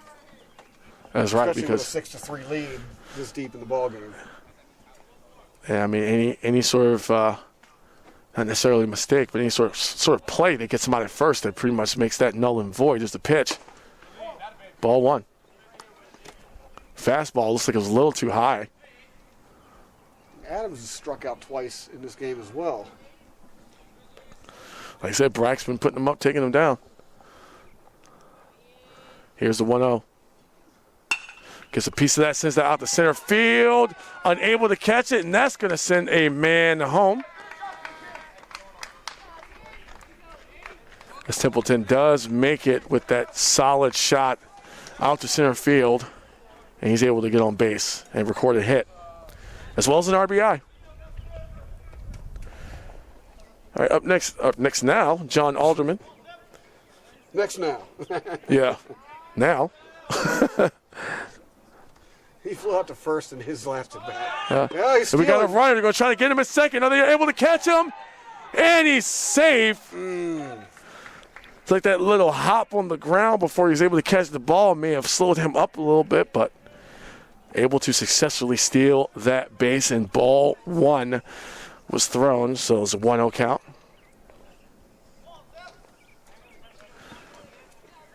The Riverhawks really trying to do what they can to close this gap in the next couple of innings. Already have the tying run at home plate right now. That is the 53rd stolen base on the season for this team. This guy's out here making magic. Ball two.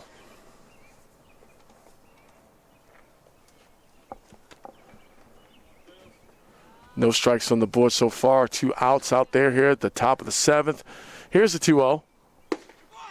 Strike one. Fastball had some bite on it. Well, it definitely went where he wanted it to. Kind of looked like a cut fastball, but 2-1, got another man trying to steal third. Is he able to get him?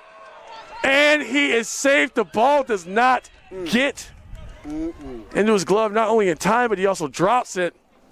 And add another stolen base to that tally there, Jimmy.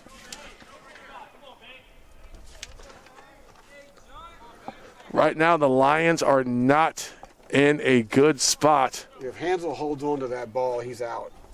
Absolutely. I mean, it was bang, bang. It was close, but he had him. He was unable to keep that ball in the glove.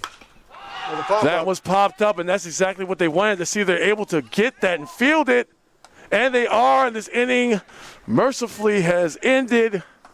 They gave up 2 runs, score now 6-4 as we go to the bottom of the 7th. And we switch sides. Deacon Storm, Jimmy Flame. We'll be right back with more. Who caught that? The third baseman. You know what that's called? What's that? That's why I'm asking. It's Yeah, an F5. Oh, we're There's waiting your for the F5. F5. We got it. There's your F5. We'll be right back.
Welcome back. This is Jim and Flame. We're waiting for Deacon to arrive, and he's just run up the stairs, and he's here, ladies and gentlemen. He's here.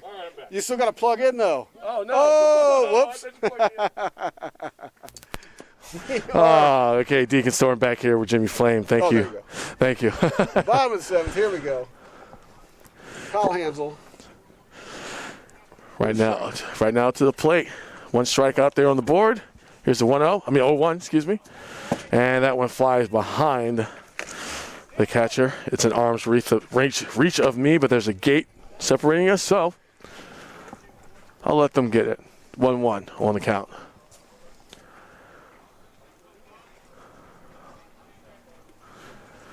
And here's the pitch. Man, he really wanted to swing at that. You can see it in his body language, but he let that one go. It was almost like he was trying to telegraph a fastball there, but had just enough discipline to lay off. That's right, because it broke a little bit to the left. And here is the 2-1 pitch. Very interesting. There's a little bit of a delay from his throw, like from his arm swing to his throw. It's kind of very interesting. I don't think I've seen too many. Could be a balk. Here it is. Here is. Well, I mean, it doesn't matter. No, right, exactly. Here's the 2-2. There we go. And that one is going to be called foul. Count's going to remain the same. I was like, there's nobody out there, Jimmy. I was going to say, you could talk about halfway through the third mark of the game. I think I can call a balk. You mean the third way through the half? Is that what I said? One of those. Third way through the half. Third way through something like that. I don't even know what I said. Here's the 2-2. Yeah. And he hits that enough for it to slowly go out there, see if he can get the ball to first base, and he does for the out. Ball bounced very slowly out there. Easy 6-3 out. Well, I say easy as if it's like, it just falls. No, it was a good hustle play by the shortstop there to come into the ball, keep his eye on the ball, fired to first to get that first out. Coming back up to the plate now. Mike Newsome smashed that home run. I believe this was the last time he was up. Smashed it completely off campus. Oh, yeah. And looks like he's trying to repeat that. Strike one, though. Let that one pass him by. Wasn't in a good spot for him. He's throwing him outside. Yeah. Clearly. Probably for a good reason. Yeah, he caught that hanging inside pitch on that home run that he hit. Ooh, and that one goes over my head, and it goes foul. He almost hung that one, too. Yeah. And now facing an 0-2 count is Mike Newsom. I'm sure he's looking to hit yet another home run for his sophomore buddies that are going to be leaving. That one goes low. Ball one. Jake Brack, one of the sophomores that will be departing after this game, bless you, has had a good game so far. 1-2. That one also low. Evens at the count. 2 in a row down in the dirt. That tells me as a batter he doesn't want nothing to do with me. Yeah. I mean, considering what happened last time, not exactly surprised. Is he going to throw it in the dirt? He's going to throw it outside. He's going outside. Right? Yeah, here's the 2-2. He does. He does, but that one popped up. Newsom swung at it anyway. Let's see if they're able to field it. And they were able to keep their eyes on it for the out. There's your F5 again. Hey, F5. Bring it. We do that for the wrestling fans out there. That's what that's for. Yeah. So we got 2 outs on the board. Score is still 6-4 with the Lions in the lead, trying to hold on to that. Almost let it slip away in the last inning. Let's see if they can add to it. Big pop-up hit. See if the catcher's able to get his hands on it. Is it close enough, or did it go over the fence? And it not enough space. Went. Yeah.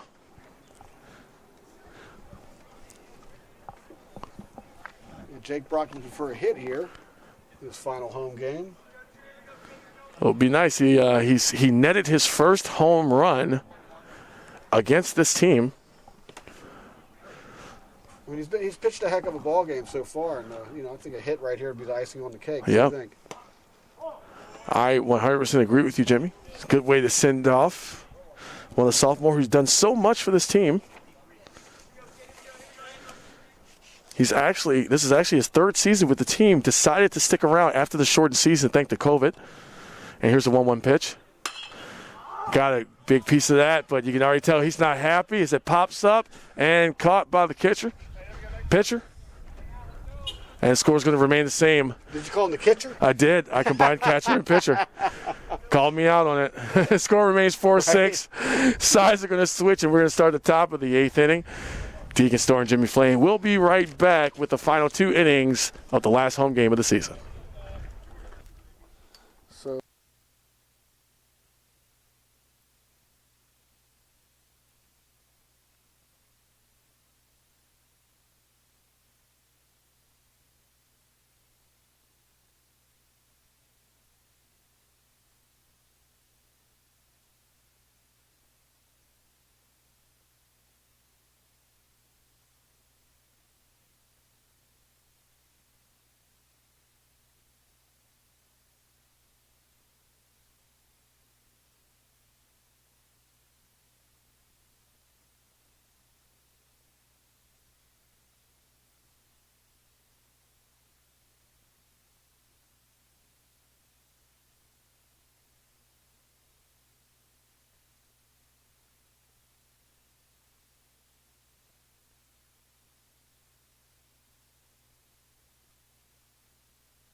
All right, Deacon Store and Jimmy Flame back.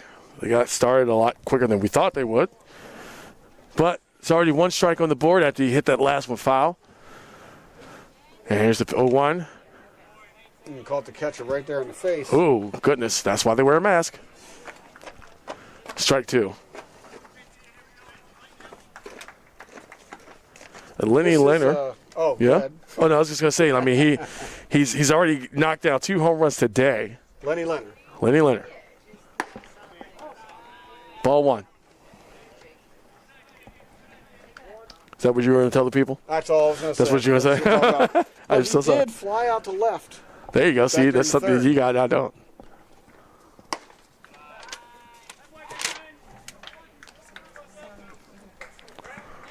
Two. Brock looks him down. And the pitch. Oh, launched right out field. there. To right, that's going to bloop right down in front of the outfielders, and that's going to be recorded as a hit.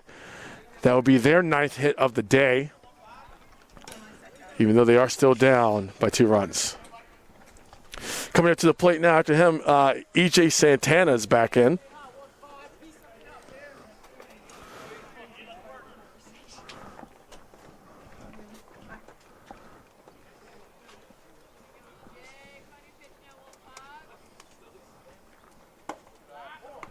Ball one.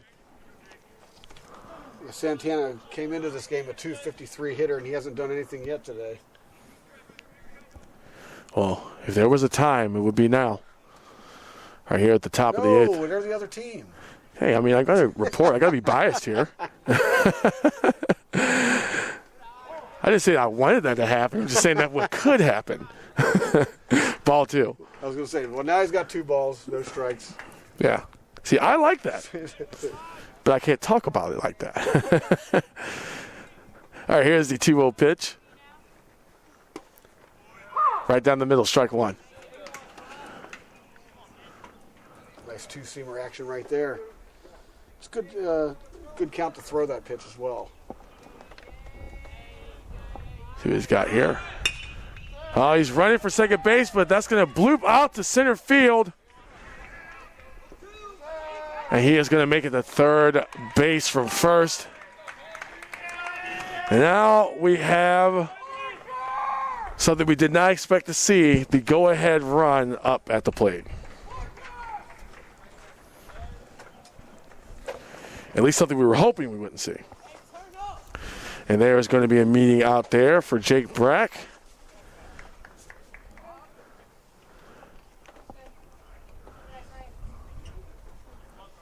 And it looks like he is done for the day in his final home game here.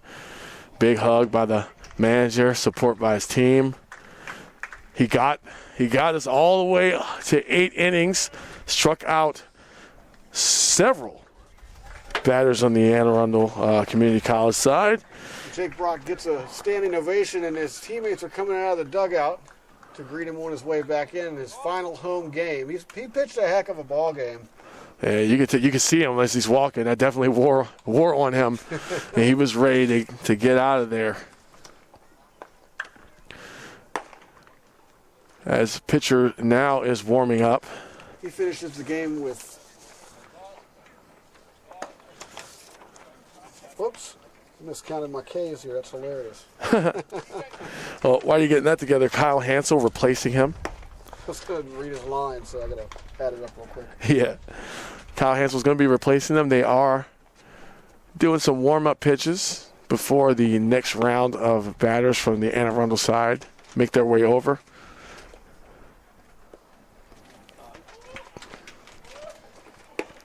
Brock leaves the game, final home game, with 5 strikeouts, 10 hits, only gave up 4 runs. He has the lead, so he does qualify to be the winning pitcher if Dundalk can hold on.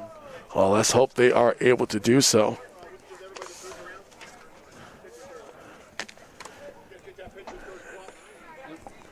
As I said earlier, Jake, who was just retired, he had been with us for the last 3 seasons. He decided after the shortened 2020 season that he was going to come back and help with the build, became a great leader for the team, mentoring the younger players and being a good example for everyone.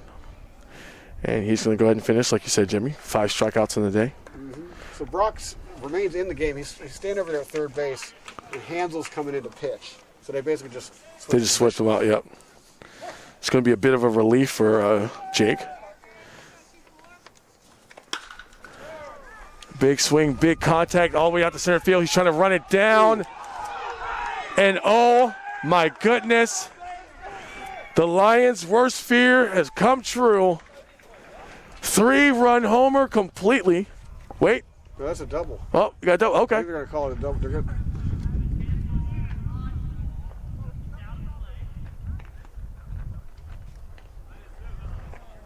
See what the umpire's call is. And they're going to send the runners. Where are they sending them? Oh, they're going to keep them there on second and third. So that's basically a ground rule double. That's actually a big break for Dundalk. Oh, right yeah, no, they needed that. He split the gap on that one, and there wasn't anyone getting anywhere close to that ball. So, fortunately for the Lions, the umpire stepped in and called it a dead ball. Oh, not just fortunately for them, fortunately for the fans out there, too. It's 6-5 now. Yep. Whew. That was a close one.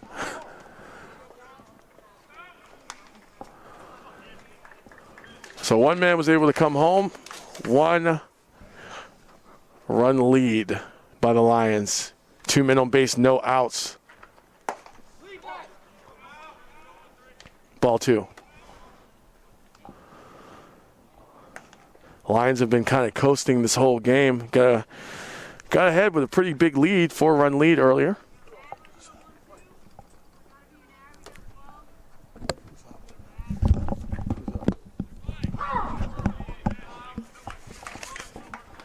And Matt Johnson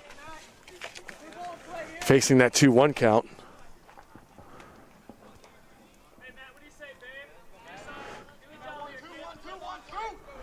Here we go with the 2-1 pitch. Big swing for strike 2. Nice change up there. And Kyle Hansel is going to really have to come in and try to save the day here.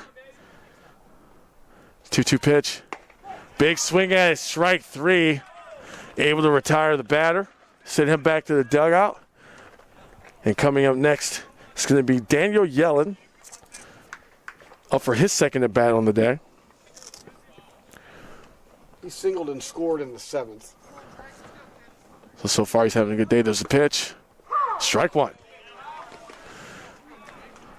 And Hansel's going to have to keep that up to try to keep this lead intact going into the 9th. So 0-1 pitch. Big swing at that one for strike 2. Still 1 out on the board, so Hansel's got his work cut out for him. Another change up there. And that was a big swing and a miss there. So here comes the 0-2 pitch. Ooh, ho, ho, ho. Seemed like that one could have gone either way, Jimmy. I digress. I mean, I'm just here to report what I'm seeing. Here's the 1-2 pitch. That one goes in the dirt, but thankfully does not get away from him and lead to this score being tied up.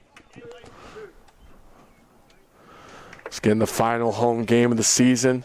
Well, they have an out in an open base over there, so you don't necessarily have to attack the batter here. Here's the 2-2.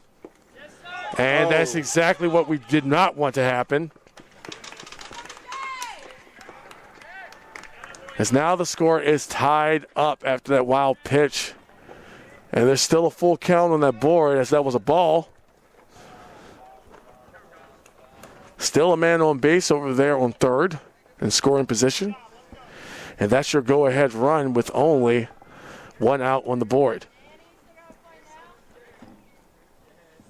It's the 3-2. Close on the inside, walks him. Still 1 out on the board.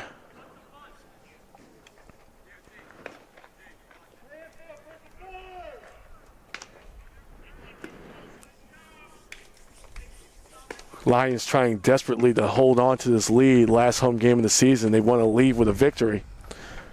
Even though they are eliminated from playoff contention, that is number 13 at the plate, Brian Connolly. Doyle McNew just called the infield in, so everyone's playing, third base playing closer at double field depth. Looks like they're going to try to play to prevent the runner from scoring. That's the best they can do because you don't want to give up that run, and that's going to be your go-ahead. I mean, but anything on the ground, you got to go for that double play. Oh, yeah. Because that ends the inning. Went for the bunt. Oh, he slipped on his way. Unfortunately, there was some hesitation. Wow, so the umpire decided he was going to send the runner home. Manager is running out here. Yeah, he should be running out there because where was the obstruction? Umpire called obstruction on the runner who was attempting to get back to third. Yeah, he had fallen. No one, there was no real obstruction. And that right there is going to give the Riverhawks the lead on what was called obstruction in between third and home.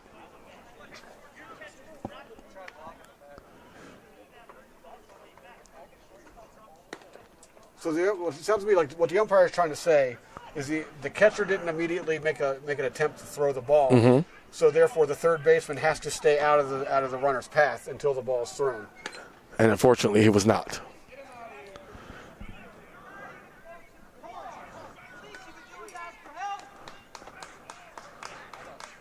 Yeah, I'm gonna have to agree with the coach on that one. I mean, asking for help on that call because it was the catcher did hold on to the ball, but I didn't see from my angle where the third baseman was standing in the line to specifically block the runner. Right.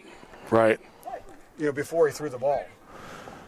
Well, there's still an 0-1 count. Lions have lost that lead. Tried to go for the bunt.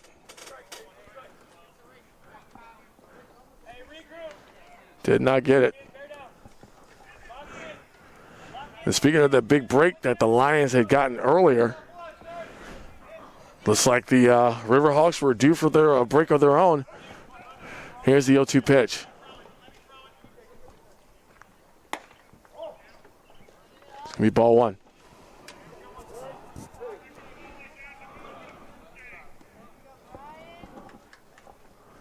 It's a 1-2 pitch. That one goes wild, just a bit outside. Connolly had that sacrifice bunt in the last inning. And with one out, he might play to just move the runner over right here. Yeah, well, here comes the 2-2. Still one out on the board, and that's going to push that to a full count, as that's going to be ball three.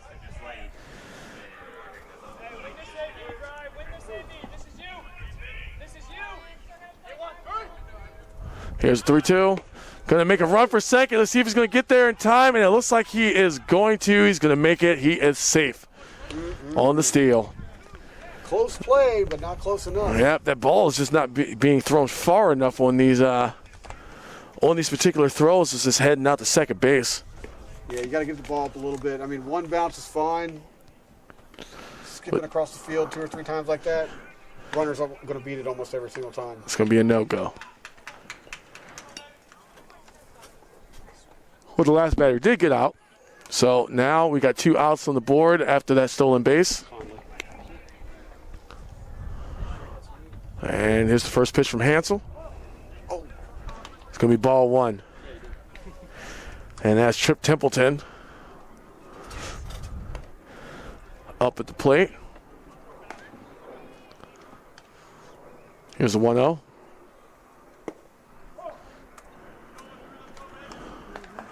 Ball two.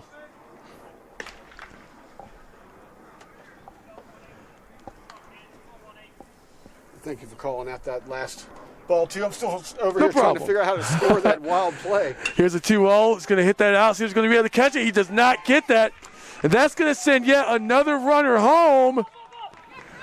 And it does. Ball makes it to home plate well after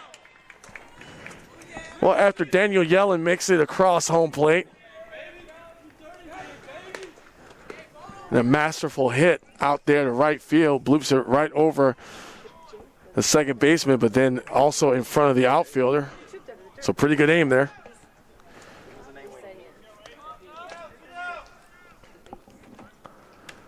Still here in the top of the 8th. Things are kind of getting away from the Lions here after that pitching change. Oh.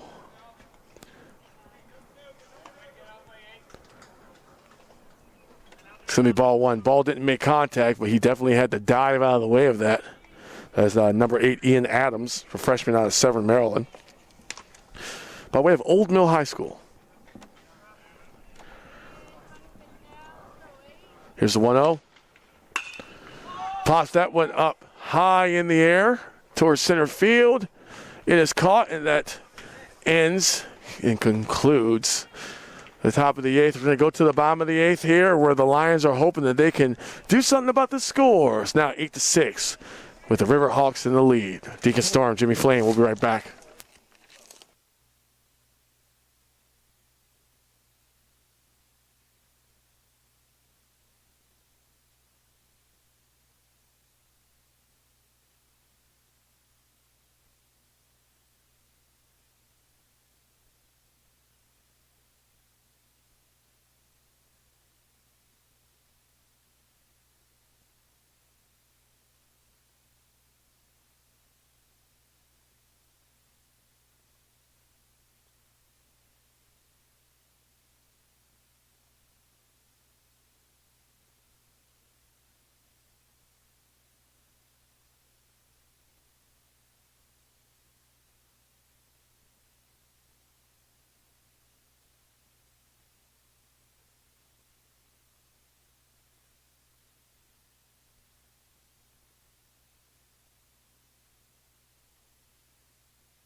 All right, we're back here at Deacon Storm, Jimmy Flame.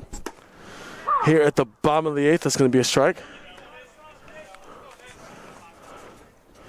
And he's making his way back up. Jimmy Flame is who I'm talking about. Big hit that's going to go foul, though. Strike 2. That's going to be Nick White at the plate.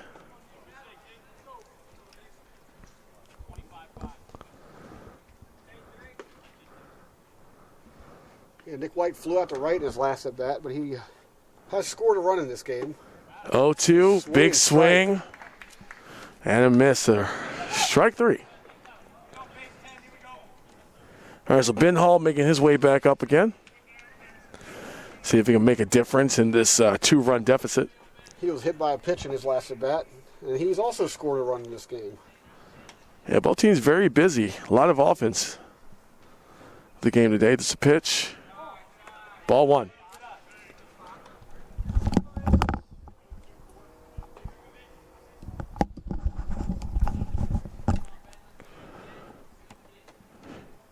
Here's the 1-0. Big swing at that. Going to bounce that out. See if that's caught. Shortstop bobbles it. So Ben Hall is going to make it to first base.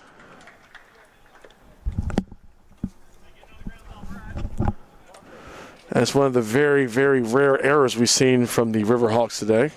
So that's an E5 runner on first.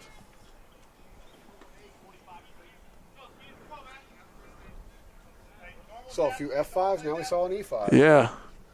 I was an E5 once. Here's the pitch. Ball 1. I mean, I still am an E5. I'm retired, so. Well, there you go. Yeah. Here's a 1-0 pitch. That one goes in the dirt for ball 2.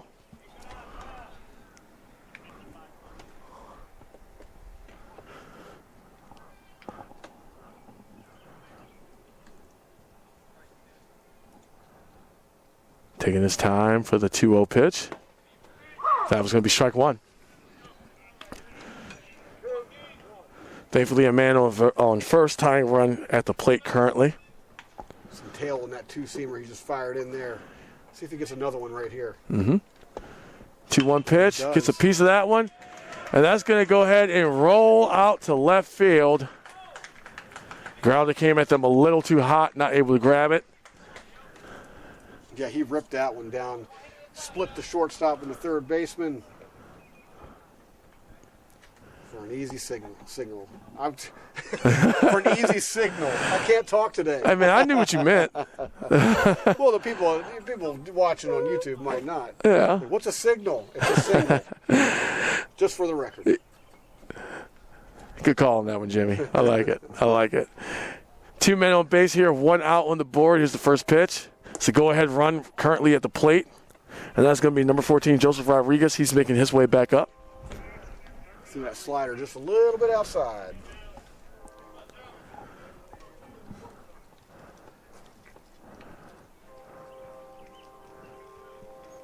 And here's the 1-0.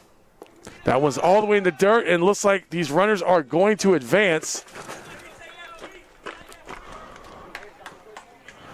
And right now, it looks like the Lions are catching a break that they most certainly needed after that disastrous last inning,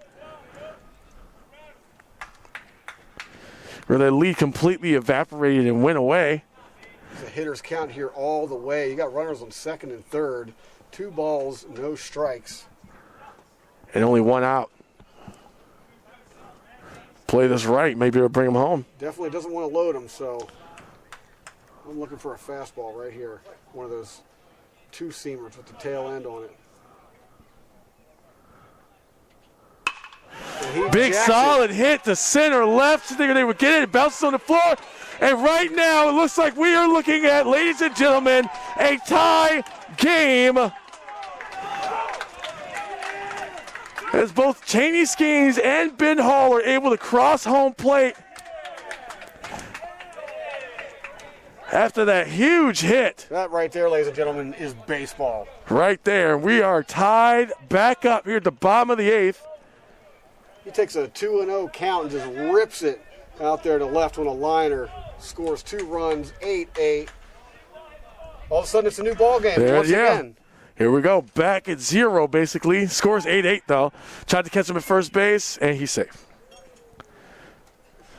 Yeah, Rodriguez is taking a pretty big lead out there. He's almost daring the pitcher to throw it. Oh, yeah. Trying to throw off his rhythm a little bit.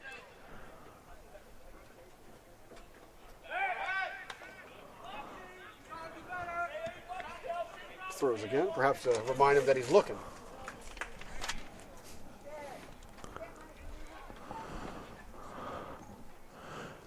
All right, here's that first pitch. Strike 1. He just floated that curve right down the middle.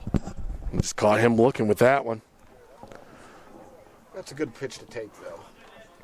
Just kind of get the cobwebs out. Just coming up to the plate. Ball 1. Well, no, you want to work your counts, especially, this late in the game. You want to work the count. You want to get the pitcher thinking more than you.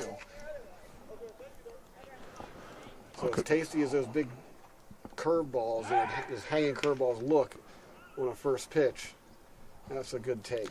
And Joseph Rodriguez basically crab walked over to first base. He made it in time, though. Crab walked. Yeah, it was a. I want some crabs. Seriously. Oh my goodness. Just, it's that time of year, throw man. it out there. It's that time of year. It's coming. I had some amazing crab cakes the other day. I just made them, from scratch at my house. Hey, you're in the right place for that. In the air fryer. Oh, see? If you haven't had air fryer crab cakes yet, you got to do it. Do yourself a favor. I definitely will. Here is the 1-1 pitch coming. Ooh. Oh, that was really high. Almost like he was going to catch Jared in the face. Yeah, he wasn't moving either. I thought that ball was just going to beat him right in the head. Yeah. That'd be taking one for the team right there. Yeah, well, really. Like, in the truest sense. Yeah. Trying to load these bases up more to get that lead. It's a 2-1. That one's in the dirt all the way over to the bottom left. For ball 3. Now looking at a 3-1 count is Jared Jackson. 3-1. He's got to get something over. He doesn't want Jackson on base. Jared, he's a fast kid. Yes, he is. Getting him on base would be a huge boost, even though Joseph Rodriguez is in front of him currently. Here's the 3-1. And walked him. Jared Jackson is on base.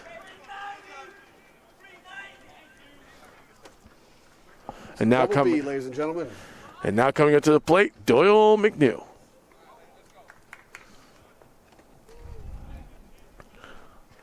Temperatures cooled down just a little bit out here. You'll get no complaints from me on that either. Not at all. It feels really nice out. Yep. The forecast was calling for some rain. It was. But we dodged it. Yeah, we kept from under it. Right now the temperature is about 75 degrees. Still cloudy, but I mean there's no rain coming in, it doesn't seem like. No. I think we're going to be good, at least for the... Listen to me being all Crocodile Dundee looking at the sky. Yeah, you were looking up there. I was looking. He caught me looking for sure. Yeah, you're looking up there. I'm looking on my phone, which tells the exact temperature and weather.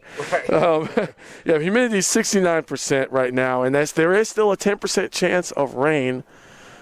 For all those fans wondering how I knew the weather already when these games started all season long.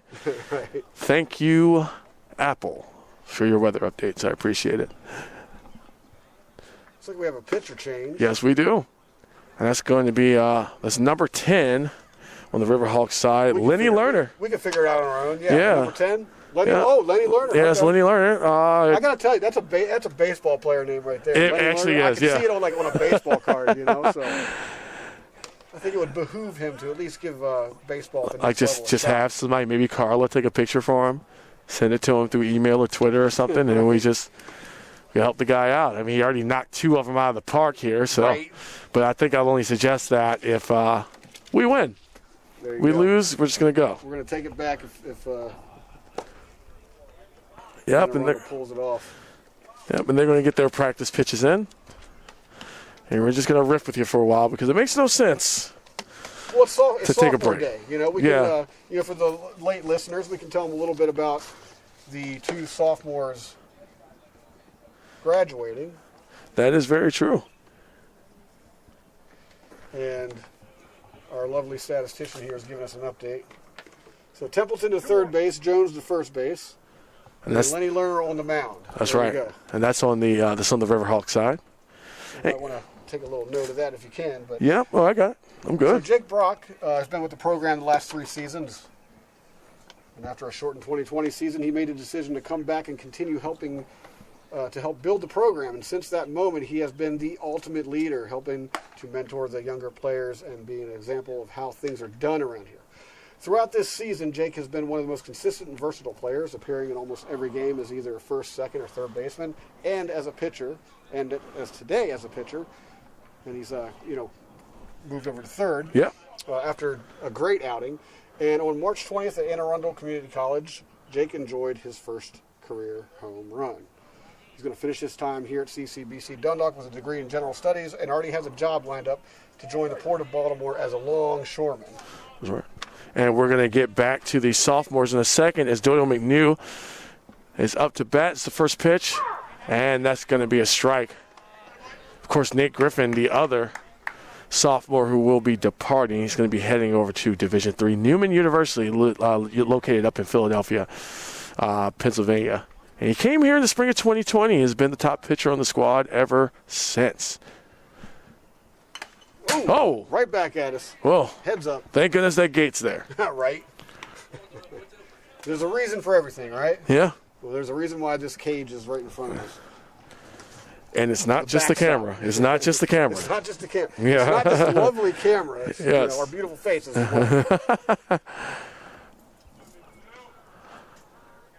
All right, here's the 0-2 pitch. That was way on the outside, and we're going to advance these runners.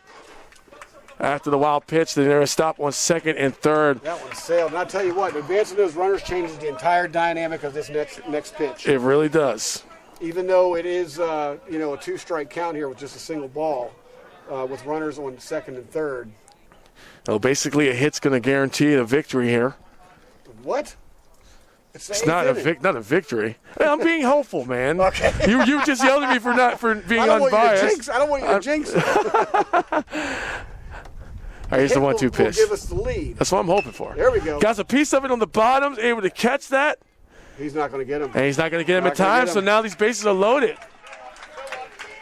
So Rodriguez over there made enough of a move off the bag and then to get back to pause the third baseman just long enough to not get that throw off. So just had to create enough doubt to make him think. And thinking takes time, man. It takes time. So Joseph Rodriguez has every bit as much to do with that, with him getting on as his hit did. That's right. And here is the first pitch with bases loaded and 1 out on the board. I mean, this still could be a double play situation, but we are hoping for the best here.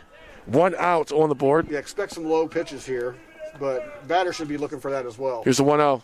Oh, that's a high one. Big swing, high pitch, and that sound it made when it hit his glove. You can tell that had some heat on it. Yeah, I'm surprised he threw a high fastball right there. We're at 1-1. And here's a pitch, 1 out. And that's going to make that strike 2 as that ball goes foul. That was a little high and inside. And it's like Kyle Hansel's really trying to make a difference here. And at least send somebody home to give the Lions back the lead in what's going to be the 5th lead change. Gets a piece of it. Unfortunately, runner gets it.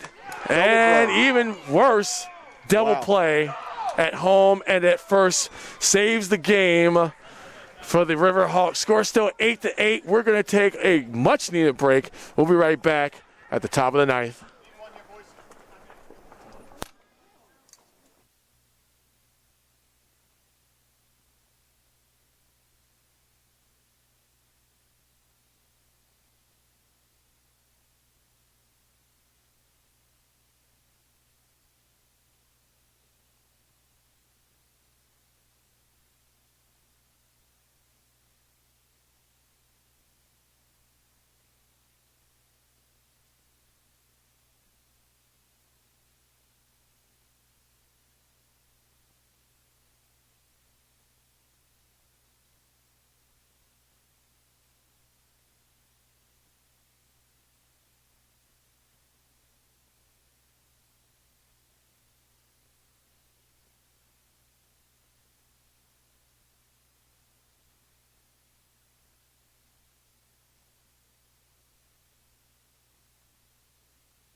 All right, we are back here. Deacon Store and Jimmy Flame.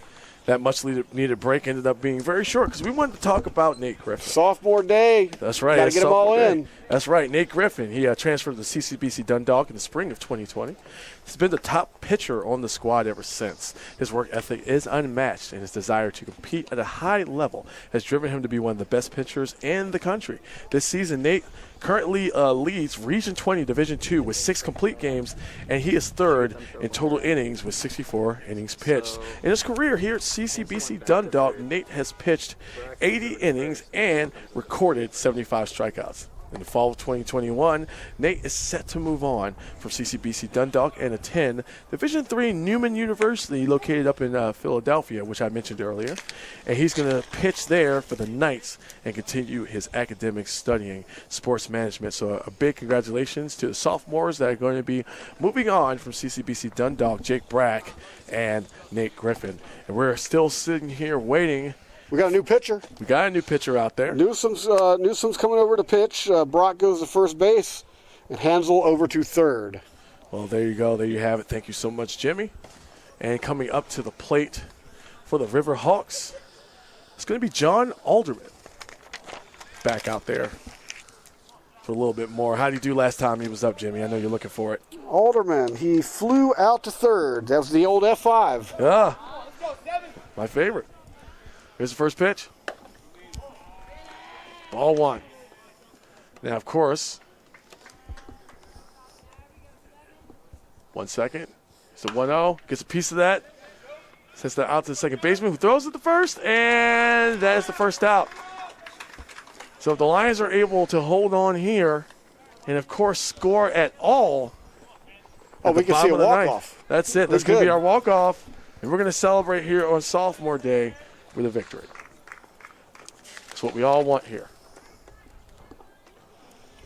I say Joseph Rodriguez made a nice play on that ground ball there. He just, watched the ball all the way in. It was a little bit of a slow roller. Well, there was knew he had time, and just fired over the first to get that first out. Well, there was the curveball there that led to the first strike. Just another? Oh, that one just goes somewhere. Yeah. I'll help you out there. It went somewhere. Thank you. I'm not really sure what was going to come out of my mouth after that one. A lot of dust, a lot of dirt kicked up on that one. Yeah. Ball one. Still one out on the board. Here's the 1-1 pitch. Got a piece of that, and that's going to go way behind me. The electric box. Hit the electric box. Hit the electric box. One of the more sturdy items out there sitting in the parking lot. One of the more sturdy items. I mean, those porta potties are pretty sturdy. Well, if you ask me. You could probably dent those for the top. Here's the 1-2 pitch. Oh, my goodness. Very close to hitting him right in the face. Ball, too. And that was in stereo, ladies and gentlemen. That was one of those ones where you just looked at it and you're just like, man, I'm glad it didn't hit him. Yeah, we both had the same reaction to that. Yeah, here's the 2-2. Shanks it all the way over to the right. It leaves the park, but it's foul. Yes, it leaves the park foul. But it's foul, yes. We've seen plenty of balls leave the park today, but that one went where we all hoped it would. Here's the 2-2 pitch. And that one's going to pop up. They're going to try to get that. Catcher's going to try to have it. Oh, man, that one hit his glove.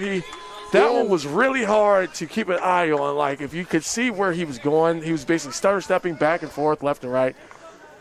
In and out of the glove. Doyle McNew just couldn't handle it. It was, like you said, it was a towering pop-up right behind the plate. And he tracked it fine. He got there, but right there at the last second, the ball just hit his glove, popped right out. Batter stays alive. Yep, and the count is still 2-2. Here at the top of the ninth, here's the pitch. Gets that one, sends that out to center field, and a nice long ball, and is he able to get it? Let's see if he's got it. You got to be kidding me. He caught that. What a spectacular catch. Straight robbed him of the home run. But there's still a man running. Oh, the umpire never made a call. The ump never made a call. Are they going to award him a home run? What did they do? Manager is running out to the umpire to figure out what's going on. The Riverhawks side is celebrating.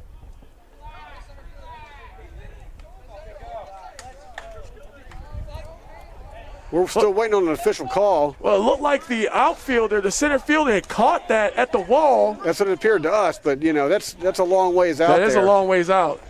And I thought the initial call, what did he call that? Looks like a home run. Still waiting for the call. It looks like the umpire just called a home run. Wow. Okay, well, with that being said, as you heard, that is a solo home run. I'm almost speechless. He appeared to have caught the ball and hit the fence, and then he hit the ground, then he got up, and there was still no call. The runner kept going. Yeah, and then it took the umpire forever and a day just to make a call. Yeah, I'm not sure what happened there, Jimmy. Here's a big pop-up. Let's see if they're able to catch this one. Catcher's going to try to get it again. This time it's the pitcher, and he does catch it. So now it's going to be all up to the Lions at this point after probably one of the craziest plays that we've seen over here. And the day has been full of that. If that stands, that looks like that was Lenny Leonard, right? That's Lenny Leonard's. That would be his third home run of the day. Third home run of the day. Wow. That is some Reggie Jackson level stuff. Pitch on the inside. And then E.J. Santana flied out, yes. rather. Never say flew out, by the way. Flied out, huh? It's flied out, yes. All right. Got a piece of that, but that's going to go foul. Right to my right over here for strike one. So the count is 1-1. I'm still speechless after that home run. I am too, and especially it took the umpire forever to make that call. Yep, and he did catch a piece of that, so that's going to be strike two for the 1-2 count. That is just a tough break for the Lions. Yeah, it seems like every time they get themselves ahead or take those 2 steps forward, something just absolutely random happens, and they ended up they're back fighting for their lives here this last game at home. That one goes over the third base, but he's not able to get his hands on it. Still, he's going to try to make the glove throw, and nothing. Bobbles on both ends. It's not going to work out like that. Oh, no, not at all. That's going to be an E5. Am I right? Correct. He concurs. That's that guy. He's on it. That's what y'all to know. He's always here, too. And that was Parker Jones, correct? Yes, it was. With the E5 reached. Here's the pitch. Going for the bunt, trying to advance his base runners. A very solid bunt, and it literally it goes right where he wants it, in between the pitcher and the third baseman. No one's able to recover it in time. They're still playing small ball. It's 9-8. And it seems to be Tight working ball very well game. for him. You know, top of the ninth here. He lays one down, advances the runner, and he's gets on base himself. Nothing but a win-win situation right there. Hansel didn't really stand a chance on that play, though. I mean, that ball just dribbled. I mean, that was and a then kind of perfect died bunt. in the grass. Yeah, it was a really good bunt. All right, here's the first pitch. 2 men on base here at the top of the ninth. Strike one. Nice hook on that curve. And that's going to be Jaden Jones up at the plate.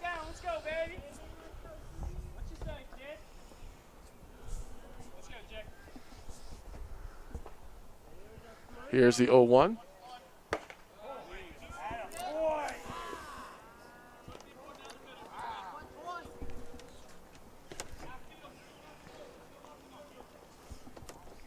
One ball, one strike. Newsom looks him in. Yeah, got that even count. Oh, he steps off the mound. Takes a second.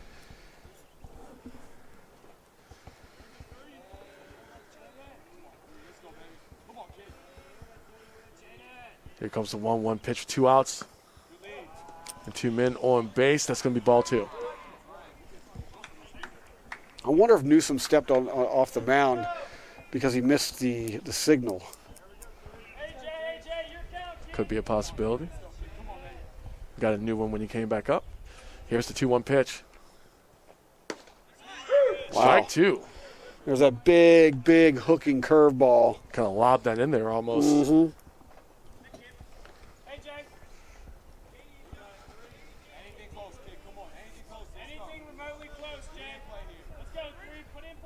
Telling them to swing it whatever comes his way. The 2-2. He doesn't, and he gets caught striking out looking for strike 3. That's a backwards K right there. Wow. So now we are looking at the bottom of the ninth. The Lions with their last home game of the 2021 season. Score is 9-8. 2 runs brings it home, man. 2 runs brings it home for the victory. So we're going to hope for that. And this is Deacon Storm alongside Jimmy Flame. We'll be right back for what is presumably the end of this contest.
Ladies and gentlemen, welcome back. I am Deacon Storm. Next to Jimmy Flame, we've been bringing you this game, this contest. This is it, man. Sophomore day. This is it. You can't ask for more. 9-8. It's a one-run ball, bottom of the ninth. Let's go. That's right. Final home game of the season. They are down by 1. Let's bring this home, boys. Strike 1. Nate Griffin and Jake Brack's final game here with CCBC Dundalk. And you and I, final game of the season. Here's the 0-1. Big swing there. Strike 2. Yeah, that's the pitch where he would love to have that first one back. Yep, and yeah. That first one had some meat on it. And Mike Newsom hit that home run earlier, so hopefully he can get something in there. That one hits the ground for ball 1. Yeah, classic out pitch right there. Just throw it down in the dirt, see how aggressive the batter is. If he doesn't do anything, well, it's 1-2. And here's the 1-2 pitch. Gets it, hits it all the way out to center field, but it looks like it's going to be fielded, and it is for the first out. That scored an F8 on the play, 1 out.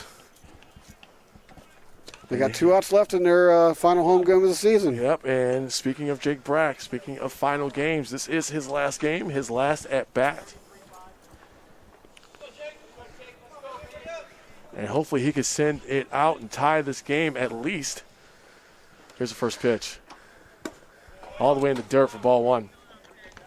That one had a sharp decline on its way over to the home plate. Here's the 1-0 pitch. Takes a swing at it for strike 1. A healthy hack there at a high fastball. Yeah, looks like he was going to try to clear the whole place. He's trying to tie it right there. Yeah, he was definitely trying to tie it. It's a 1-1. That's on the inside for ball 2. Good choice of a pitch, but fortunately for the Lions, it did not break. Just kind of floated in there. Easy one to lay off of. Yep, here's the 2-1. Got a piece of it. Strike 2.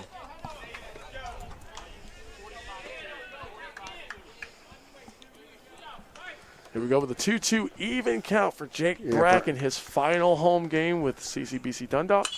Gets a piece of it, sends it behind me, and it hits the asphalt.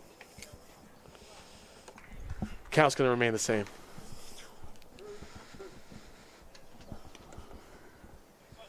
Brock's on his toes here. Yep, here's 2-2. Gets a piece of that one, sends that one foul as well over to the right side. He's hanging in there. Yeah, he doesn't want this to end. Yeah, 2-2. Yeah. He's leaning a little bit on that swing, kind of to the outside. So perhaps he's actually trying to push it to right field. Oh, there's a lot of space over there. Good way to get a double. But here's the 2-2 pitch once again. Yep. He gets that. Yep, there he we gets go. it past him. Shoots it over the right field. And now what could be the go-ahead run is at the plate. It's an oppo hit right there.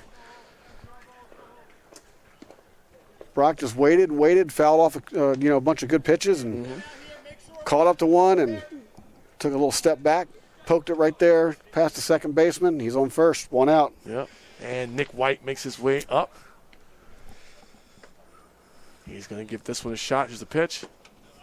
Ooh, that was down the middle, but sank low at the end for ball 1. That was low. That's one of those, like it started at the right place. Yeah, one of those balls just falls off falls off the table. Wow. There's another one in the dirt. Well, he actually fell off the mound a little bit with that. Maybe that has something to do with it for ball 2. He slipped off the mound when he was throwing it.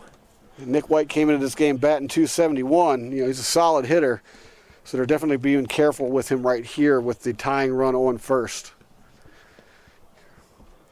Kind of have no choice in this particular situation. It's a 2-0. Takes a swing at it for strike 1. 26 hits between the two teams today. Very offensive game. 26 hits. Very offensive game today. Offensive-minded. Here's a 2-1. Catch that. That's going to go back behind us for the foul. Strike 2.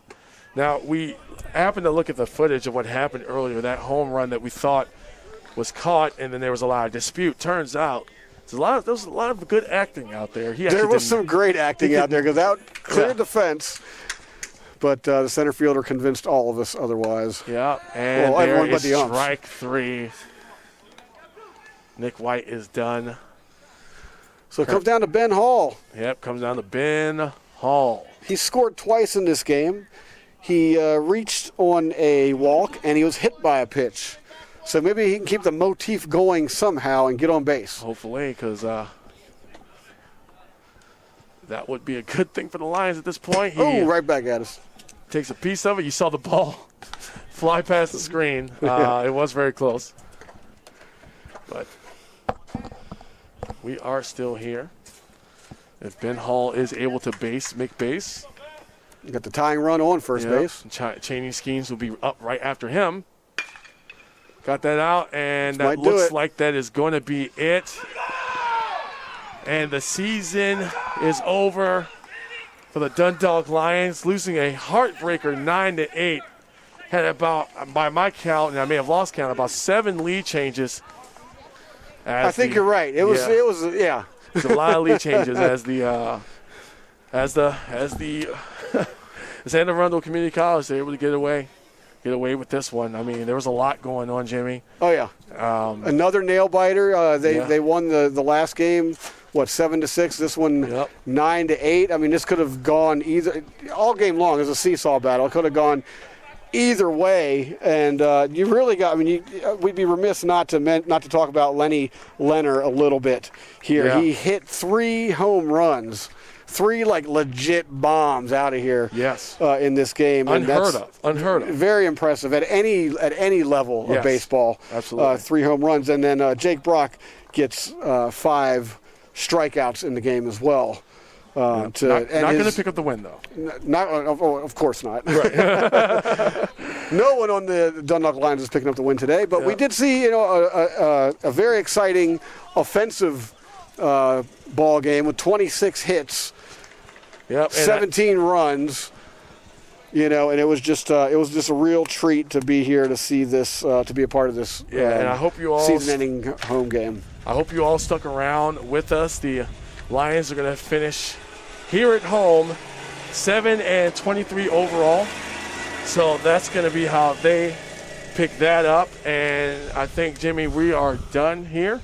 So I have to thank everyone for joining us all season. It's been a pleasure to bring this level of baseball to you on the NJCAA college level. And I was going to say, you got to add, too, that go ahead. Next year is going to be really exciting. You got a lot of freshmen coming back. They're only losing 2 players to graduation, being at the end of their terms, so to speak. And the coaching is going in the right direction. They won some ball games this year. They were real tight there towards the end. Yes. Like they weren't getting blown out like that doubleheader we worked. Correct. Both of those very exciting, very close games like today and then today as well. 9-8. I think Dundalk has nothing but up. They've got nothing but positivity to take away. They still have a few games left in the season as well, so it's not completely over. Right. That's just how they're finishing here at home. But with that being said, thank you once again for joining us. Please like, subscribe, and share this video. Subscribe and hit that little bell so you know when we are coming back. Yes, the baseball season for home games is over, but hey, if we're lucky, we'll have more sports coming to you, and I'll see you guys soon. So once again, thank you for myself, for Jimmy Flame, and everyone here on the staff. Thank you once again, and we hope to see you soon. Good night, everybody.